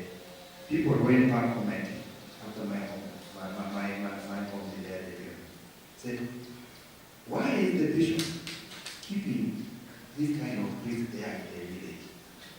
He should be brought to here. Okay, the city there. Because I stayed so many years in here in Uganda, National Teachers College, then when we became a university campus, distance learning program, then now I'm back there. And then I went back for a year in the cathedral, now I'm at the campus again, so that's the third time. Now the challenge is also to us, we the engineers, we have learned quite a lot, but we are supposed to scale down these things as technicians, as good teachers, so that even simple people can understand. For instance, about the point of this being said, I like bringing it up very, very clearly to our people. And then they say, this priest, the way he preaches is different from others. The point of salvation here. In baptism, this is simple catechesis. When we are baptizing, there are 2 oils. We call the chrism oil and the catechumen. These are called oils of salvation. But we please explain to the people that please, today this child is being baptized, is entering into a new life of salvation. We are even anointed with 2 oils or catechumens on the chest, chrism on the head, forehead here. Now tomorrow, don't go again to those people, they say this outside, that have to be saved. We already entering this life here. And remember, when you enter it, the challenge continues because Jesus said, which the so-called saving don't want. Jesus said he made you pen which do that. Happy, blessed are those who struggle till the last. They will enter, they will be set free. They will enter salvation, eternal life. I and you, even if we are being baptized, we are not yet struggled in the last. We are still moving towards the last. But the so-called say they don't enter. They say, for me now I'm okay. For me I don't drink, I don't commit adultery, I don't. But they are doing all these things. Yeah, okay, you can continue for them. Thank you. Thank you, Father. So I'm glad that you are agreeing with me, and I find normally I try to acquaint myself with, in my humble way, what is the church teaching me how I can best live my Christian life. So I usually go to St. Paul and buy different materials, encyclicals and so on. And that's what the late Bishop Bachinga was asking me where I was picking these ideas from. So, Redemptoris Missio, I know you have it, you find this on that page.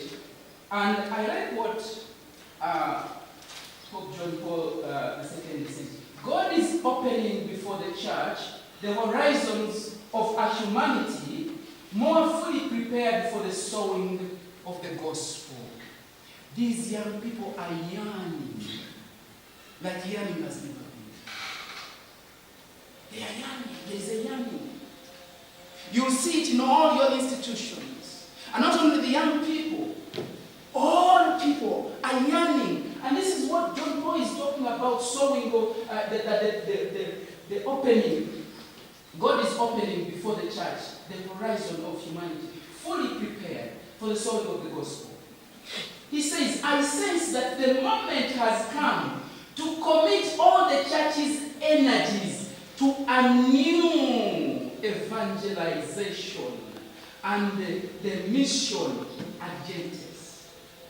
No believer in Christ, no institution of the church can avoid this supreme duty to proclaim Christ to all peoples. But I like especially also what he says there, and that image is going to come back soon.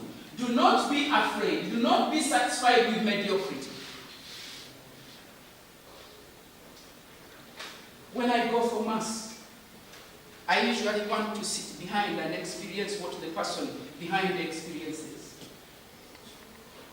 And you will see basics. The priest is in front there. He thinks he's speaking to us. He's speaking to himself.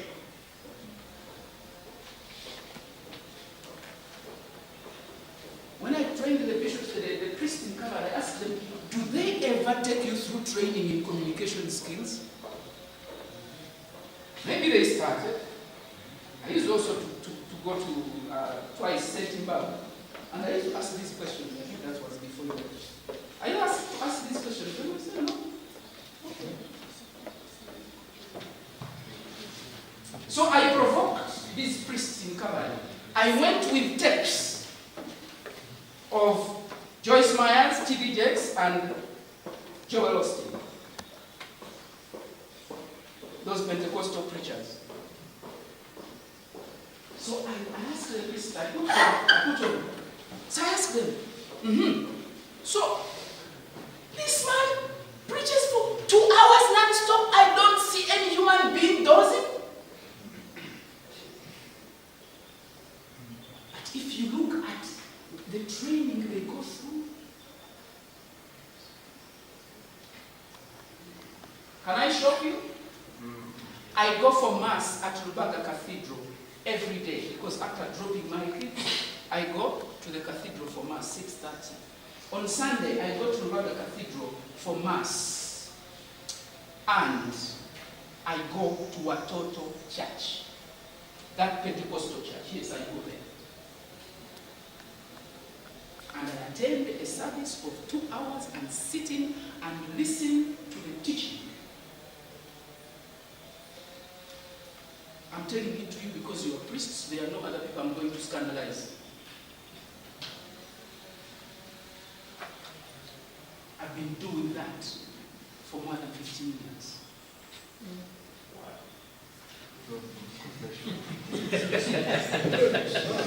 And I will continue doing it. Yes.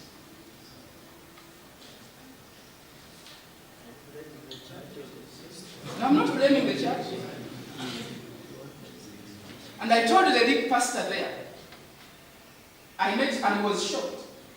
I told him he's called Pastor Julius Rofloni. He's the one who took over from the Mzunguka scheme. I told him, I waited for him in the corridor and to thank him for the preaching that day. I told him, thank you very much, Pastor. That was a very powerful preaching. I'm going back home and reached. And I told him, by the way, I've been coming to Watoto for more than 15 years, and I'm Catholic. The guy looked at me and was puzzled. We had a short conversation. I told him why I can never leave the Catholic Church, but why I find teachings there enriching. That's the same experience that Dr. Sekitoleko encountered. And we are going to explain that. And I hear many priests talking with on the surface kind of assumptions and opinions because they think young people go there because of the music. That's on the surface. It's on the surface. I'll not mention the name of a bishop, but I went into a room of a Catholic bishop, still alive today, and I found their tapes and books of Benjamin, Joyce Myers, T.D. Jakes, tapes and videos. Asked him, hey, Mukupi, also watch this? And he told me, oh, those people are very deep. I have learned a lot from them.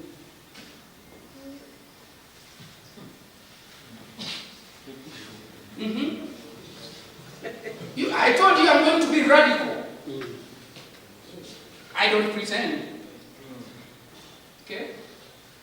And John Paul is saying here, do not be satisfied with mediocrity.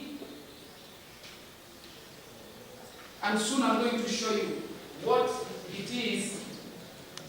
And you don't have to believe everything I'm saying. You don't have to agree with me.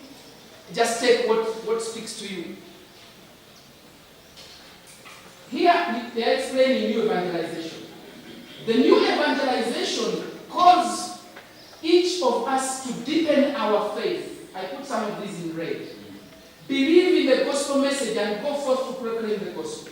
The focus of the new evangelization calls for all Catholics to be evangelized and then go forth to evangelize. In a special way, the new evangelization is focused on reproposing the gospel to those who have experienced crisis of faith. Do we have Catholics who have experienced crisis of faith? Yes. What happens to them when they experience that crisis of faith? What happens? They quit. Can any human being escape the dark night of the soul at some point in their life? It happens. Now what happens? Where is the support system? Because that's what hope is talking about. Pope Benedict XVI called for reproposing of the gospel to those regions awaiting the first evangelization, and to those regions, and I highlighted this, where the roots of Christianity are deep, but who have experienced a serious crisis of faith due to secularization. Hello? Is Uganda part of that? I'll tell you your cities. So how do we respond to that call? The new evangelization invites each Catholic to renew their relationship with Christ and His church. How am I supposed to do that? I mean, I read it in a encyclical. It sounds beautiful. Okay, but now, I need a technician to help me operationalize it. The engineer has spoken, the professor has spoken. The language of the church is very technical, is very professorial. The same tragedy that has happened to academia, I train professors on how to teach for the 21st century. The same tragedy that has happened to academia is what has happened to the church. Because the professors will be up there in the, they will give you a degree and you have earned first class, then you go to the world of work. And then, show us what you can do, and you are us. But you passed well. You have a first class.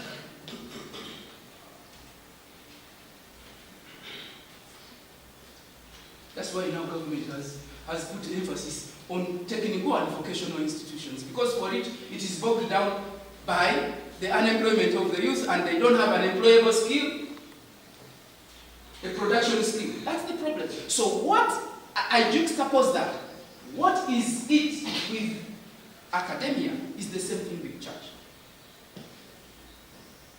And for me, my heart is celebrating. My colleague there can tell you how crazy this week is for me. But I was like, I have an opportunity to say what I've always wanted to say to these powerful men of God.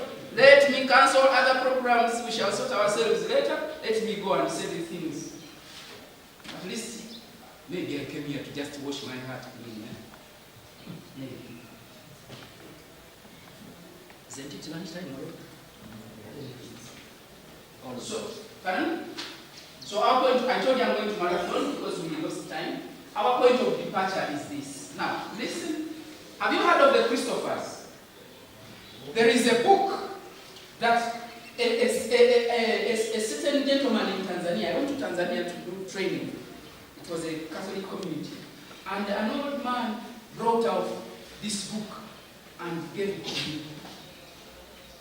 And the title of that book is Change the World from Your Parish. An amazing book. Unfortunately, I lent it to someone and I never saw it again. It was a very old, tattered book. So when I went to do a session somewhere, this gentleman admired the book. I told him, okay, I'm lending it to you, but I never got it back again because I think also he lost it. But there is something in that book that Father James Keller, the author of that book, quotes, because there was a conversation that happened between an American missionary and a Japanese atheist professor. And this is what the atheist professor told the priest. He says, I have been studying your religion, the Catholic religion, and I have come to the conclusion that if it were only workable, it would furnish the solution to all mankind's difficulties and establish world peace and happiness. But you do not take your own faith seriously. I feel you have cheated us. That is an atheist professor. That is admitting. Although he doesn't believe in God, he admits that this Catholic thing, if the people in it could make it work, but the problem is they don't take it seriously themselves. And that's why they have cheated the rest of the world. I'm going to skip that video. I wanted to show you a video about the many things that we saw, the images coming from Kenya. The Gen Zs, revolting. You saw what they did in Parliament. You saw the anger, you saw the pain. But then something also surprised me. Because when they met this MP, who was one of the people who had voted for the bill, in a wheelchair, you know what the first instinct would have been? To tear him apart. They just helped him. Now, that says a lot. That says a lot. They helped him out to escape. But for me, the point really is, when we see all these things that are happening around us, so I'm asking the question, what is it about what you see, hear, experience in society and church today disturbs you, bothers you, intrigues you, concerns you, challenges you, annoys you, impresses you, excites you, energizes you, gives you hope, makes you celebrate, and inspires you? Because it's a mix. So let me just pick just a few hands. What is it that you see in church, in society, that disturbs you? Makes you pause and think. I want to pick first those who have said nothing. Then I will come back. Yes. Yeah, thank you so much. One of the things which has really somehow disturbed me about this day, I've been observing your students here in the society, and even the youth that I deal with. One of the things that I looked at our church, and it appears, though they say those numbers are still high, but why are Muslims appear to be increasing? And in our church, Catholic Church, we appear to go a bit down in numbers, with some comparison, especially Western, now it is here.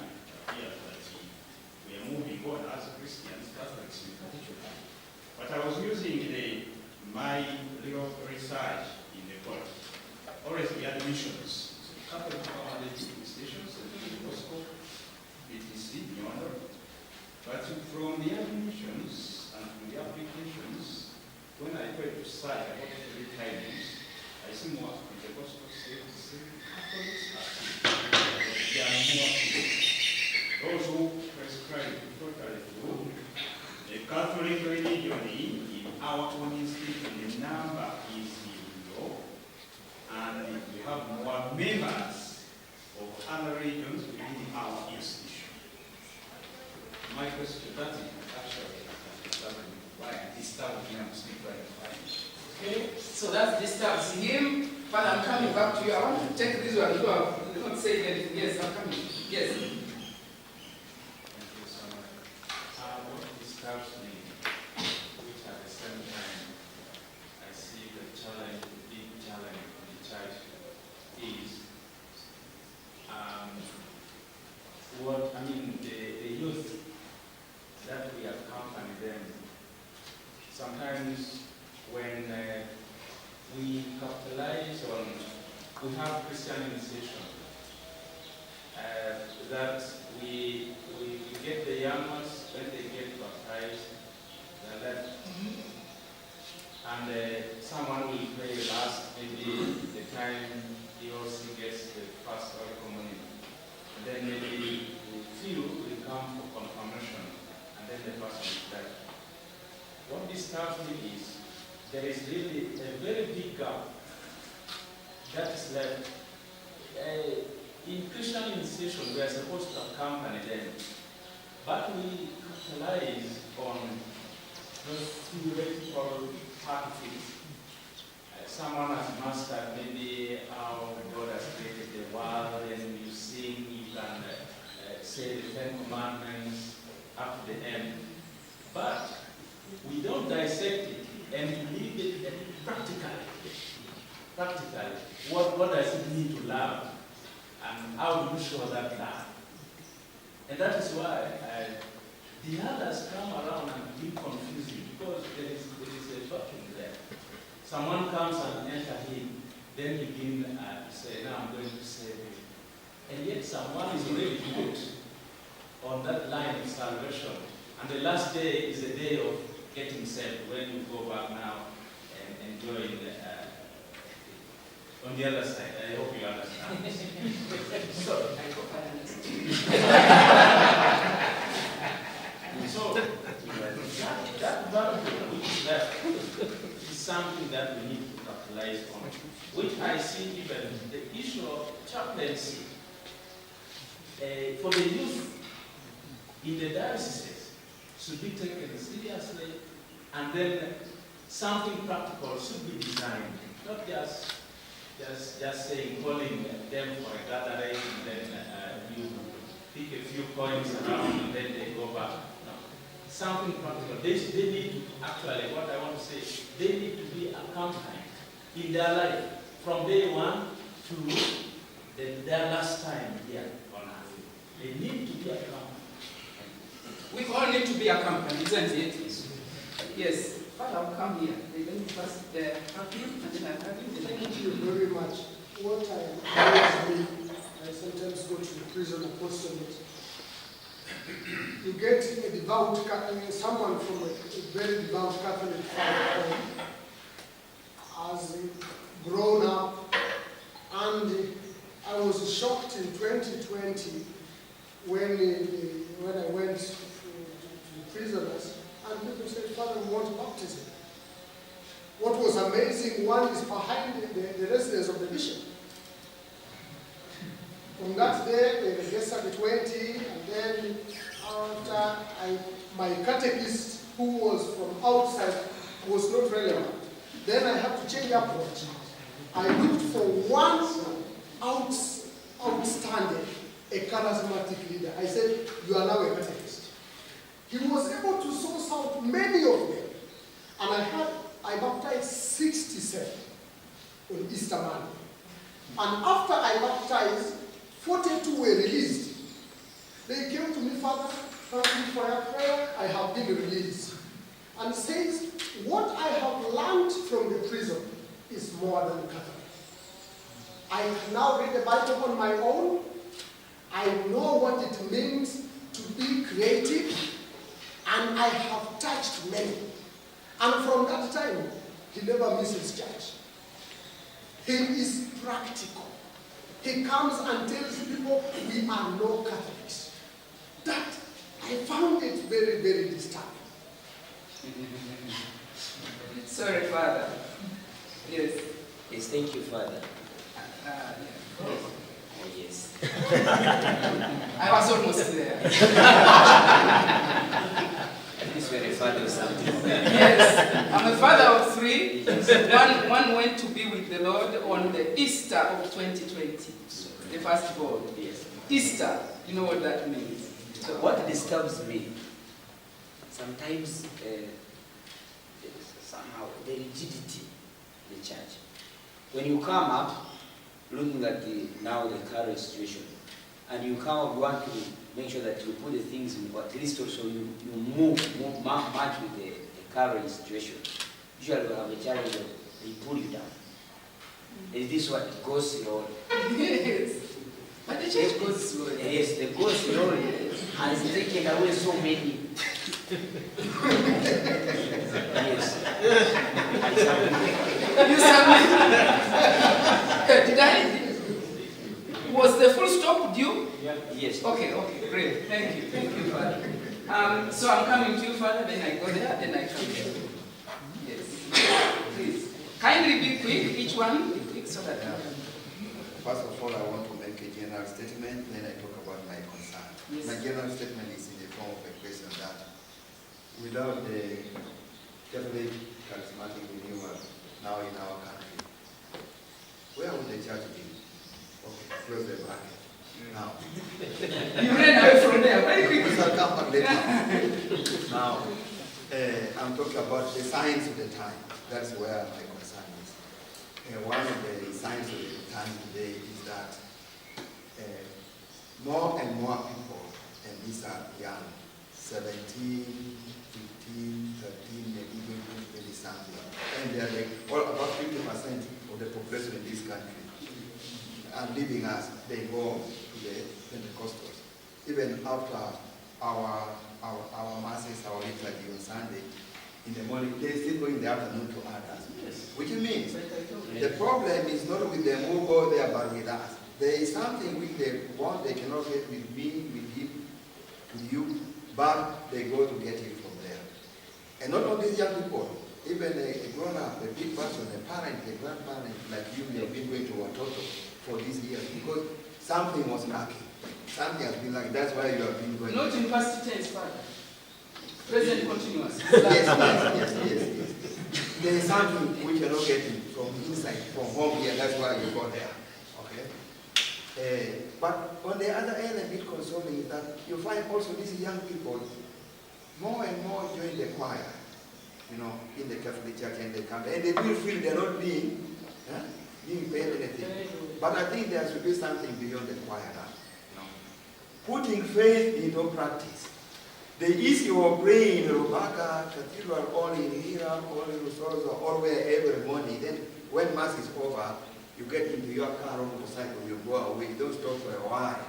Say, my friend, how is the chicken I gave you last time? How is the grandmother? How is the goat? Then that's not time. When do we put Christianity into practice, the word of God?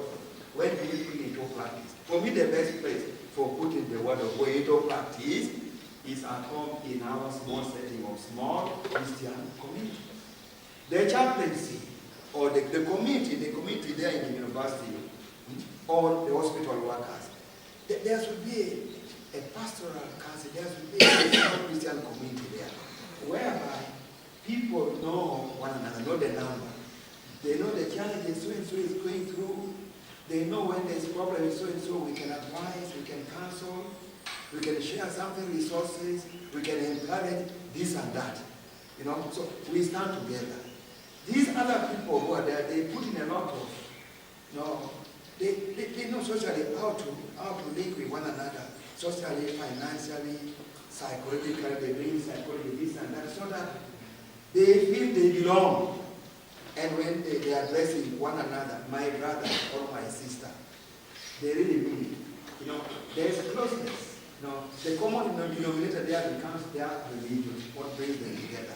But for us, we think we have all the sacraments, we have all the doctrine, and by the way, I'm in charge of doctrine in the diocese. And we do have doctrine. Yes, but that is not enough.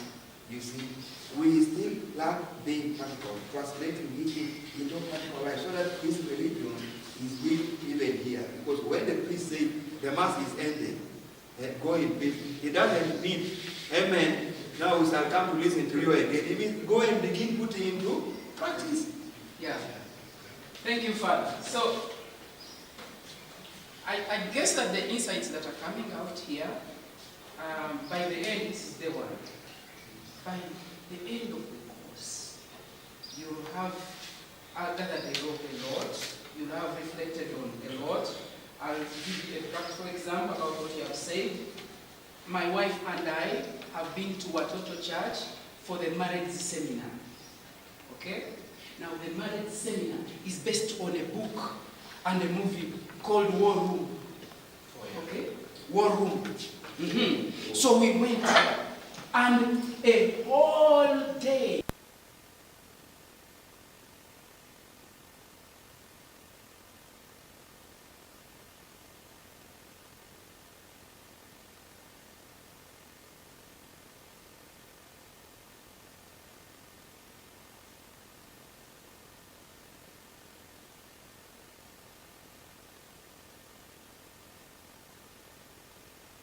It is, yes, there is the mass, then they will go feasting, and and that's it.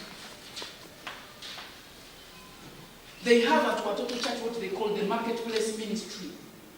And that marketplace ministry is desegregated into different, those who are in business. It could be small business, local. Then there are those who do international business. Then there are those who are employed. Say they work in civil service, they work in NGOs and so on. Those people are not as networked as we are. We have a global network. If they need any resourceful person, any expert on anything, they look at their networks. If it is an American, they will bring that American. If it is someone from Kenya, they will bring that person. To make sure that if they have organized, say, a 1 week, normally they organize in the evenings, and say, now those of you are doing international trade, this is it. Because they want to empower their people practically, and what they do is this. Everything is Bible-based. Bible-based principles. I have seen some of them who have resigned on jobs because of bribery and so on and so forth. They say, why? Because they have deepened that thing in them. Where are our platforms to do that? So, allow me to run quickly. So the point of departure still we are at. The Catholic Church is the problem and is the solution. We are the problem, we are our own problem, and we are our own solution.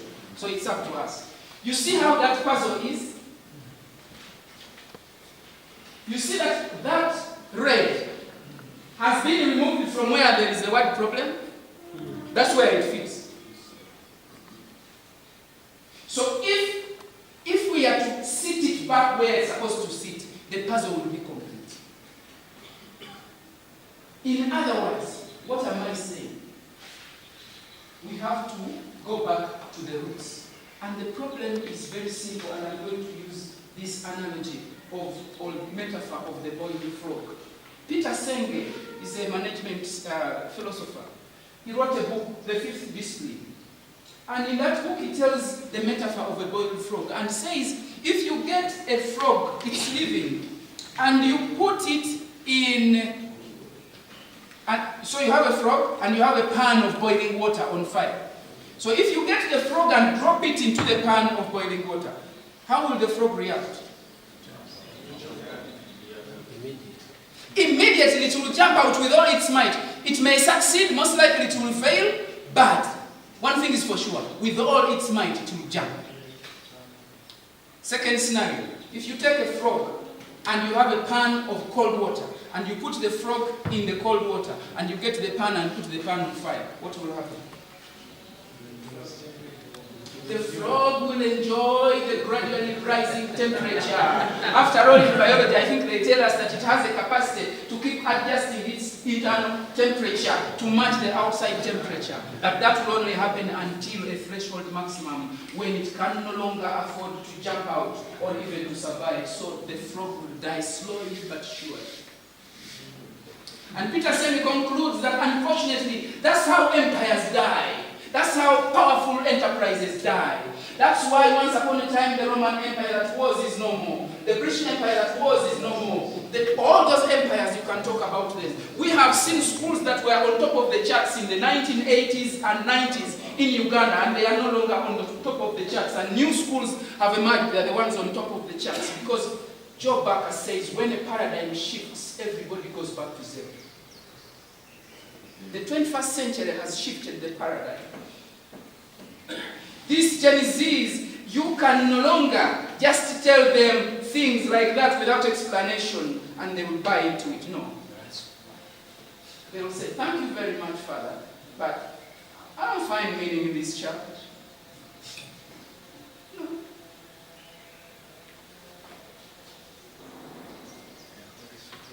The boy will flow.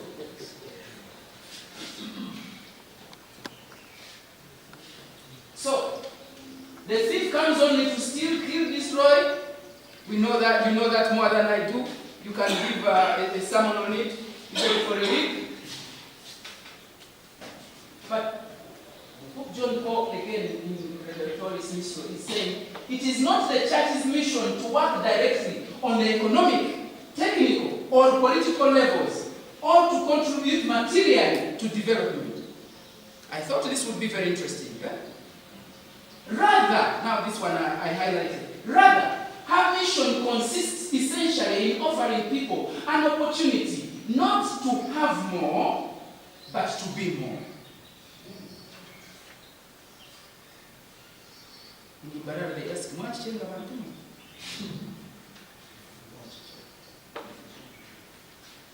By awakening their consciences through the gospel.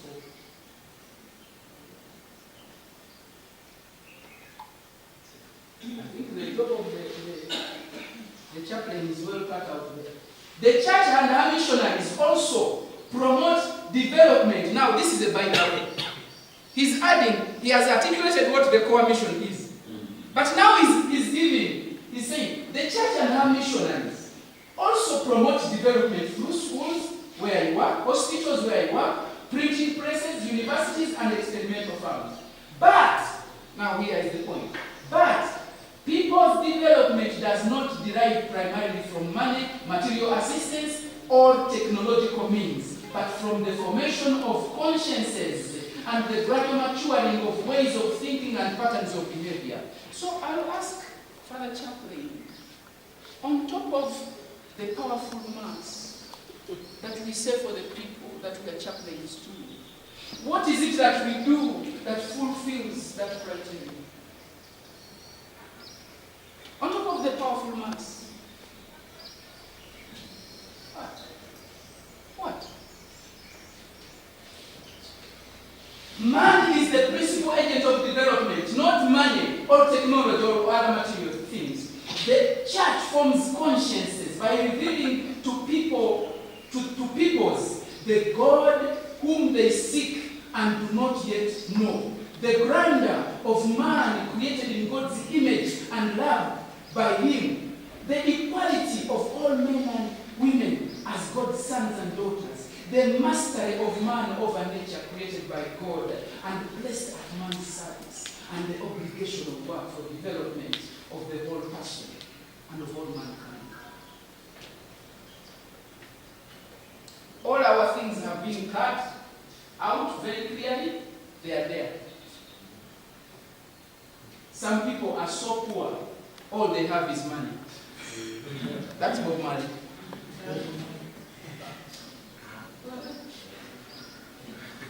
And then Gandhi, on the other hand, is saying, there are people in the world so hungry that God cannot appear appear to them except in the form of bread.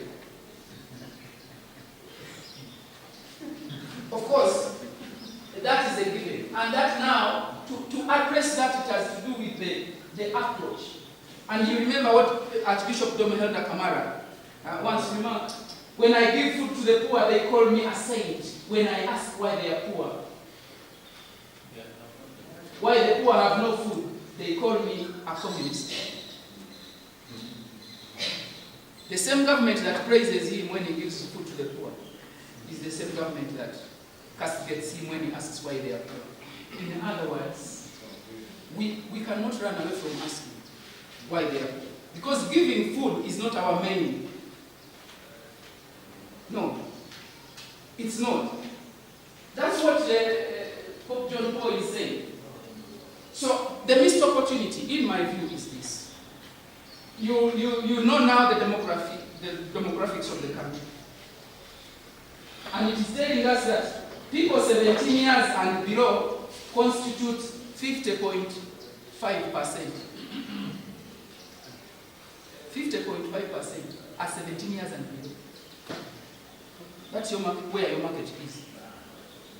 As a spiritual dealer.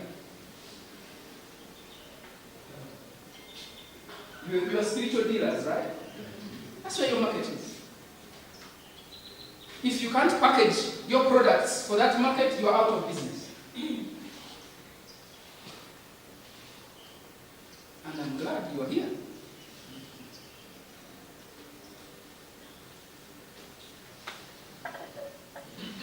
Where are these people?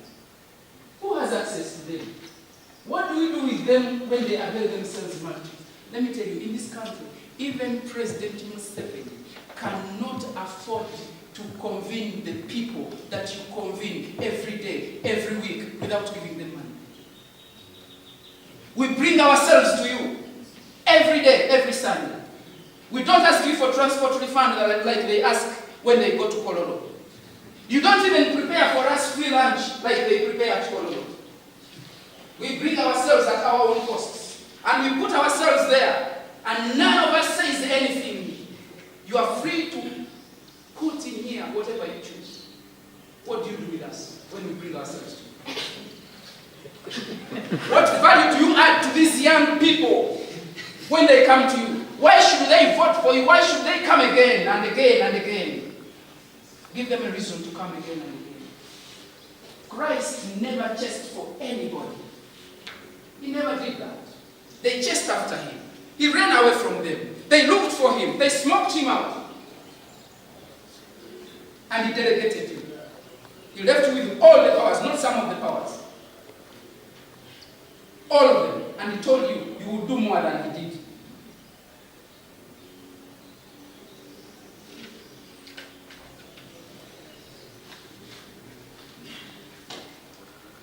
Now, Pope John Paul here was quoting Paul. 5 minutes and I'll be done. For if I preach the gospel that gives me no ground for boasting. For necessity is laid upon me. Woe to me if I do not preach the gospel. That was quoted by Pope John Paul II. And still in Redemptoris Mission. In the name of the whole church, I sense an urgent duty to repeat this cry of Paul. From the beginning of my pontificate, I have chosen to travel to the ends of the earth in order to show this missionary concern. That's what he did. Didn't Pope travel more than he did? My direct contact with peoples who do not know Christ has convinced me even more of the urgency of missionary activity. There is a difference between knowing Christ and knowing about Christ.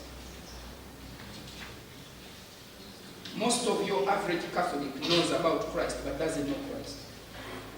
And that's your challenge. It's your Bible.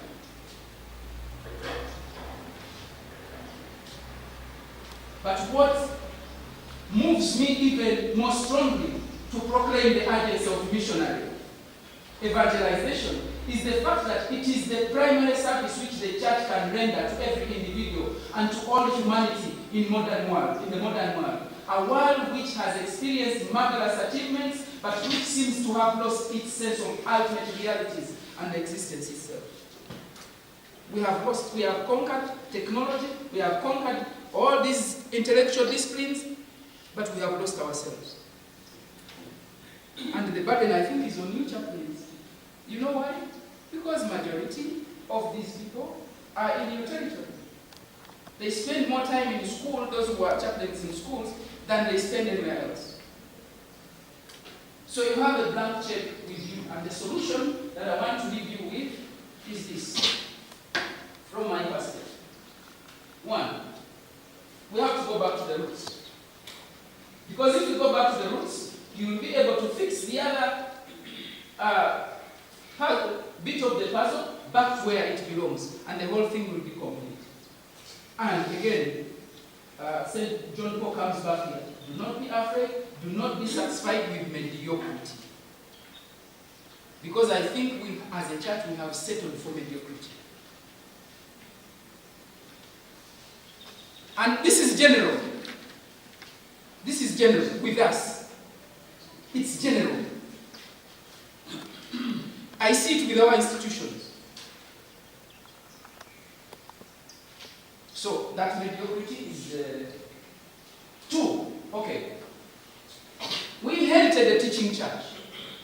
You correct me, I'm not a theologian, I did not study these things. These are my perceptions and derived from my personal experience as well. We inherited a teaching church. But like Father has said, we have reduced it to sacramental only church. Sacraments are core, they are central, but they are not enough for this evangelization game.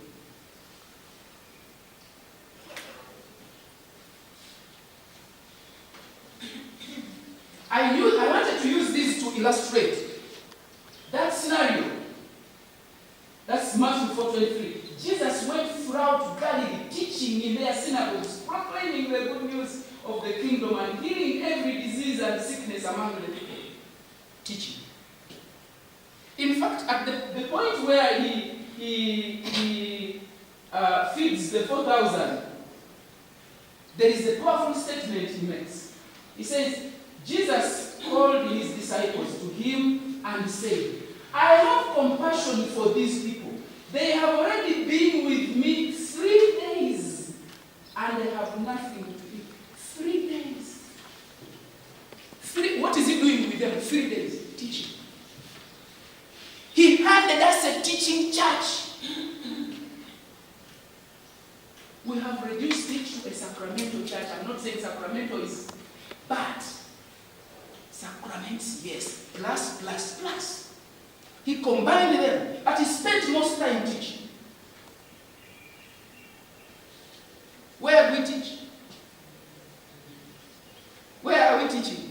In fact, I was discussing with Father Tisto. I told him I used to be one of those people who castigate priests who don't preach well in Mass because of my ignorance.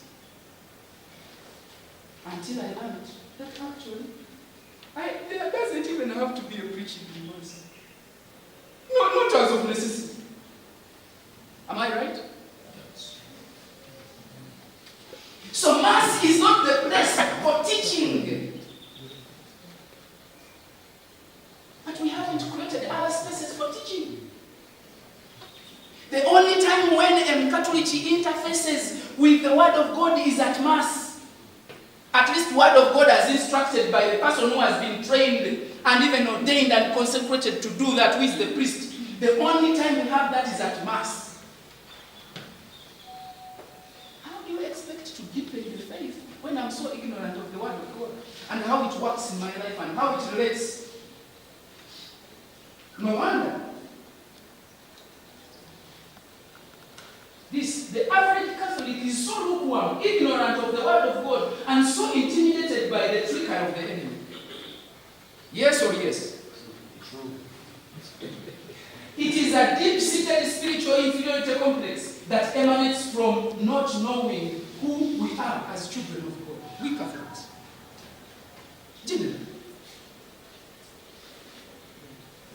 look on the right there. In 2018, they did a survey, the police did a survey in Ruengo district alone. They found over 2,000 shrines, Amasabo, in one district. If you combine all the schools in Ruengo, all the hospitals and health units in Ruengo, what is the third? There is a third thing. They combine the three things, and still the Masabo were more than all those institutions combined. That is a Catholic enclave. Greater Masabo is a Catholic enclave. But you know what happens? Apparently, many good Catholics are very faithful to the church, but have very little faith in God Himself. That's why you'll find, the other day I had Father Mayenda, my parish priest at Uganda, complaining that you see these powerful men and women who come here in front, they're the ones who take the front seats, they're the ones who like to be recognized, but they are the ones who are always in witchcraft. What was Father Mayenda, my parish priest? Complaining. But if these people are interfacing with priests all the time and so on, why is it that they have no faith in the power of this God, that this God can actually deal with their spiritual issues? When they hit spiritual snag, they run there.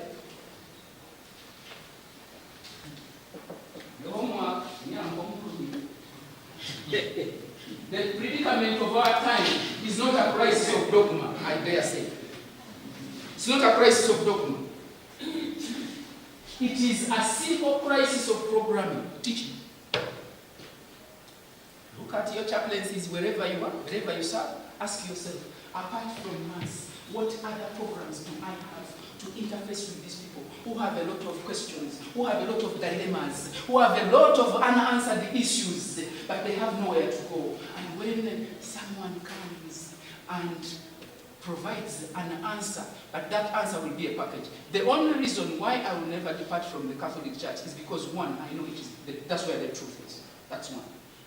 Two, I know that although the other people may have an element that enriches me at a personal level, they have a small part of the package, and the whole package is within the Catholic Church. But you see, I'm not going to be knocking at priests' doors and forcing them, dig out this, dig out that. There are places where I pray from. Priests will tell you, they don't see me over at functions where I go for Mass, I finish my Mass, I have my conversation with my master, I go. Sisters come to say, lunch is ready. And I'm also saying, we are one. So the inexhaustible and life-giving teaching of the Catholic Church remains dangerously unknown to most Catholics.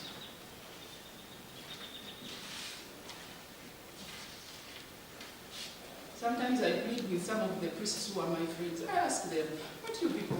The reason Father Chilenga, sometimes I post, there's a group we are on, and I always post radical, stubborn questions. And sometimes Father Chilenga composes himself and responds, and when he responds, people say, Father, thank you. There are two, Father Chilenga and Father Oscar Suna. We rely on you people, but you are letting us down. For us, we are ignorant of these things. You studied all these things. You know them. They stay in your heads. For us, our hearts are rotting. And we are there. We are desperate. So, the voice I'm using, just know, it's the voice that your people are using. Unpack the church's greatest weapon. That's the Eucharist. Do you know, if you are, I want you to go and do a survey among your parishioners or Christians you serve. Do we know what Mass is? You know this thing. Do we even know why you call it the sacrifice of Mass?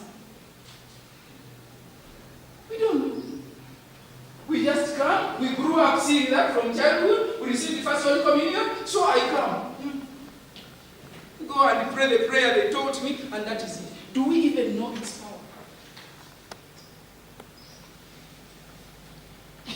I think I've said it before to you, Father, and on the group I said, the person who taught me the Eucharist, he calls it covenant meal. He explains it from Leviticus up to the cross. He's a Morocco, Benjamin.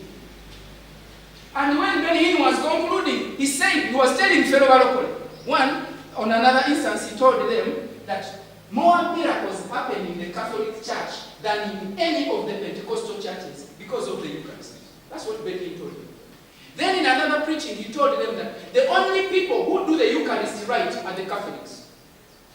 And he explained. Ben-Hinn has been to Rome a number of times.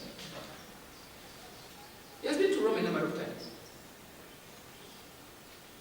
He's the guy, I watched his videos talking about the covenant meal. And I'm like, okay, now this. Then, from there, I came now into our own literature. And then I deepened myself there. If we were to have a personal conversation, I would tell you the marvels I have encountered. So the point I'm making is, can you, for example, I even imagine you can spend a whole year teaching about the Eucharist in your congregation. Because if you are to draw from the beginning of Mass to the end of Mass, what does every step mean? Why is it spiritually significant? If you are to explain that, you will see how people revere Mass. But we just do things we don't understand. Relentlessly develop leadership capabilities of chaplains. The journey has started.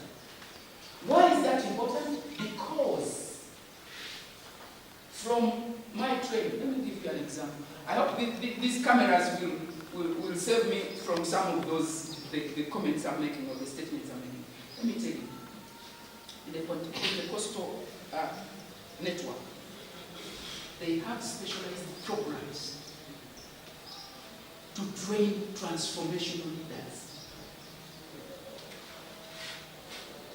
It is deliberate. They train them. I enrolled on one. I will tell you a common denominator. All the people who are appointed in powerful offices, they go through that course.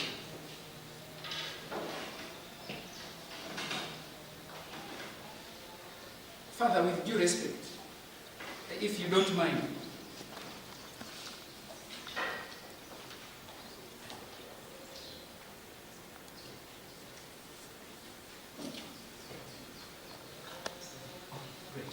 so, it's live on YouTube.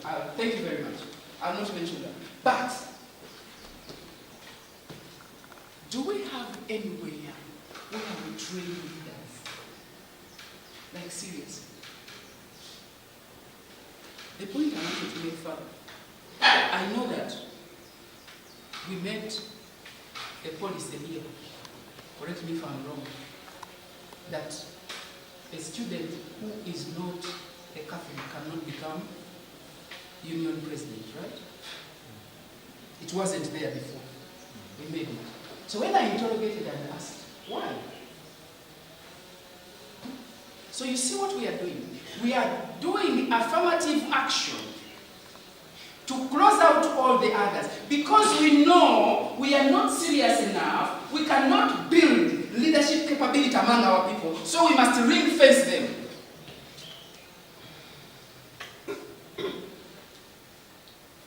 If we were sure that we are developing leaders, we say no problem. After all, we are the majority in the university.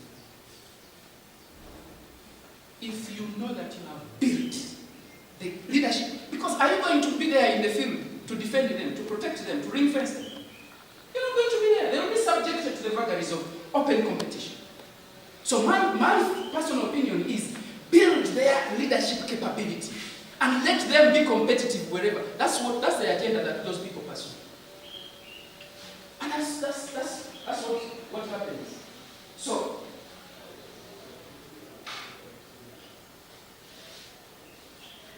you all know that.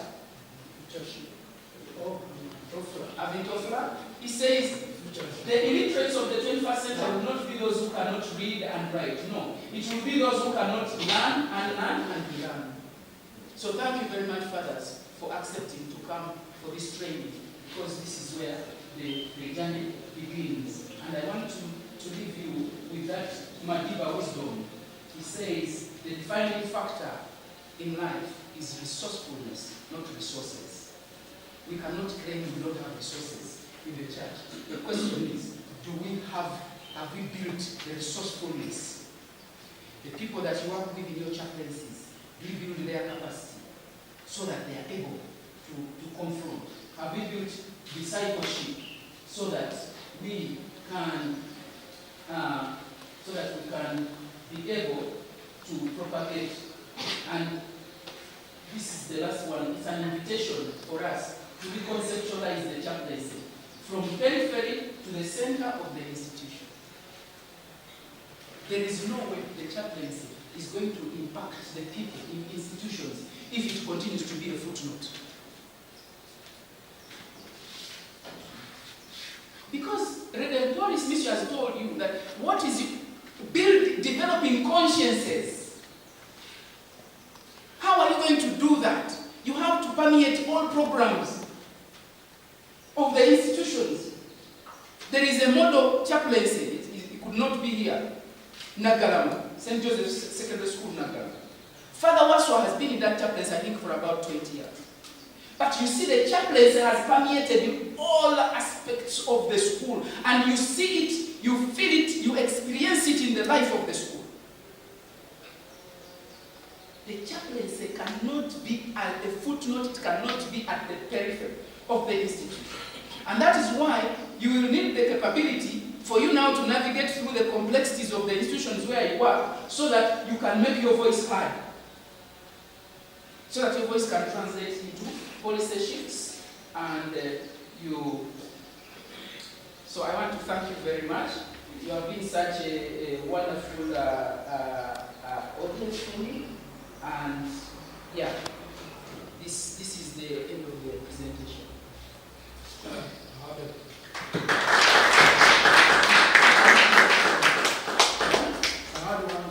Yes, Father, brother, how I am summarized in one sentence. Yes. When all is done and all this preaching what, you have to let the Holy Spirit work. Absolutely. Absolutely.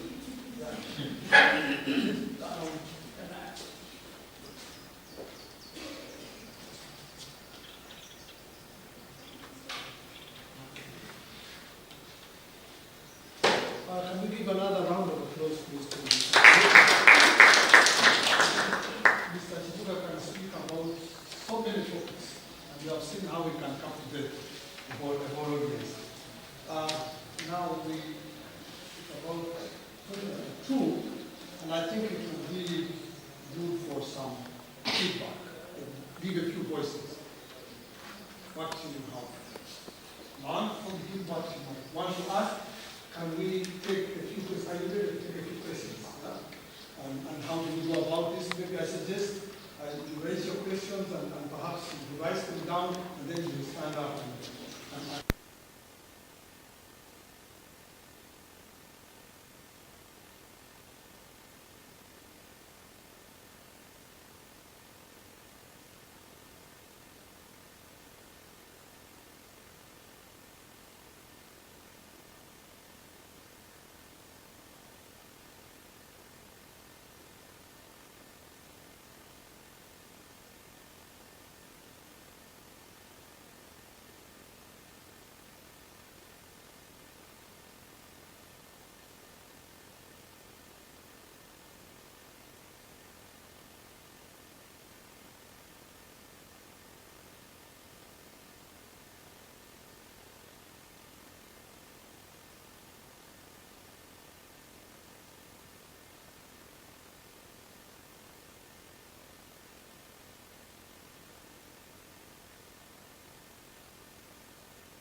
We pray in the name of the Father, and of the Son, and of the Holy Spirit.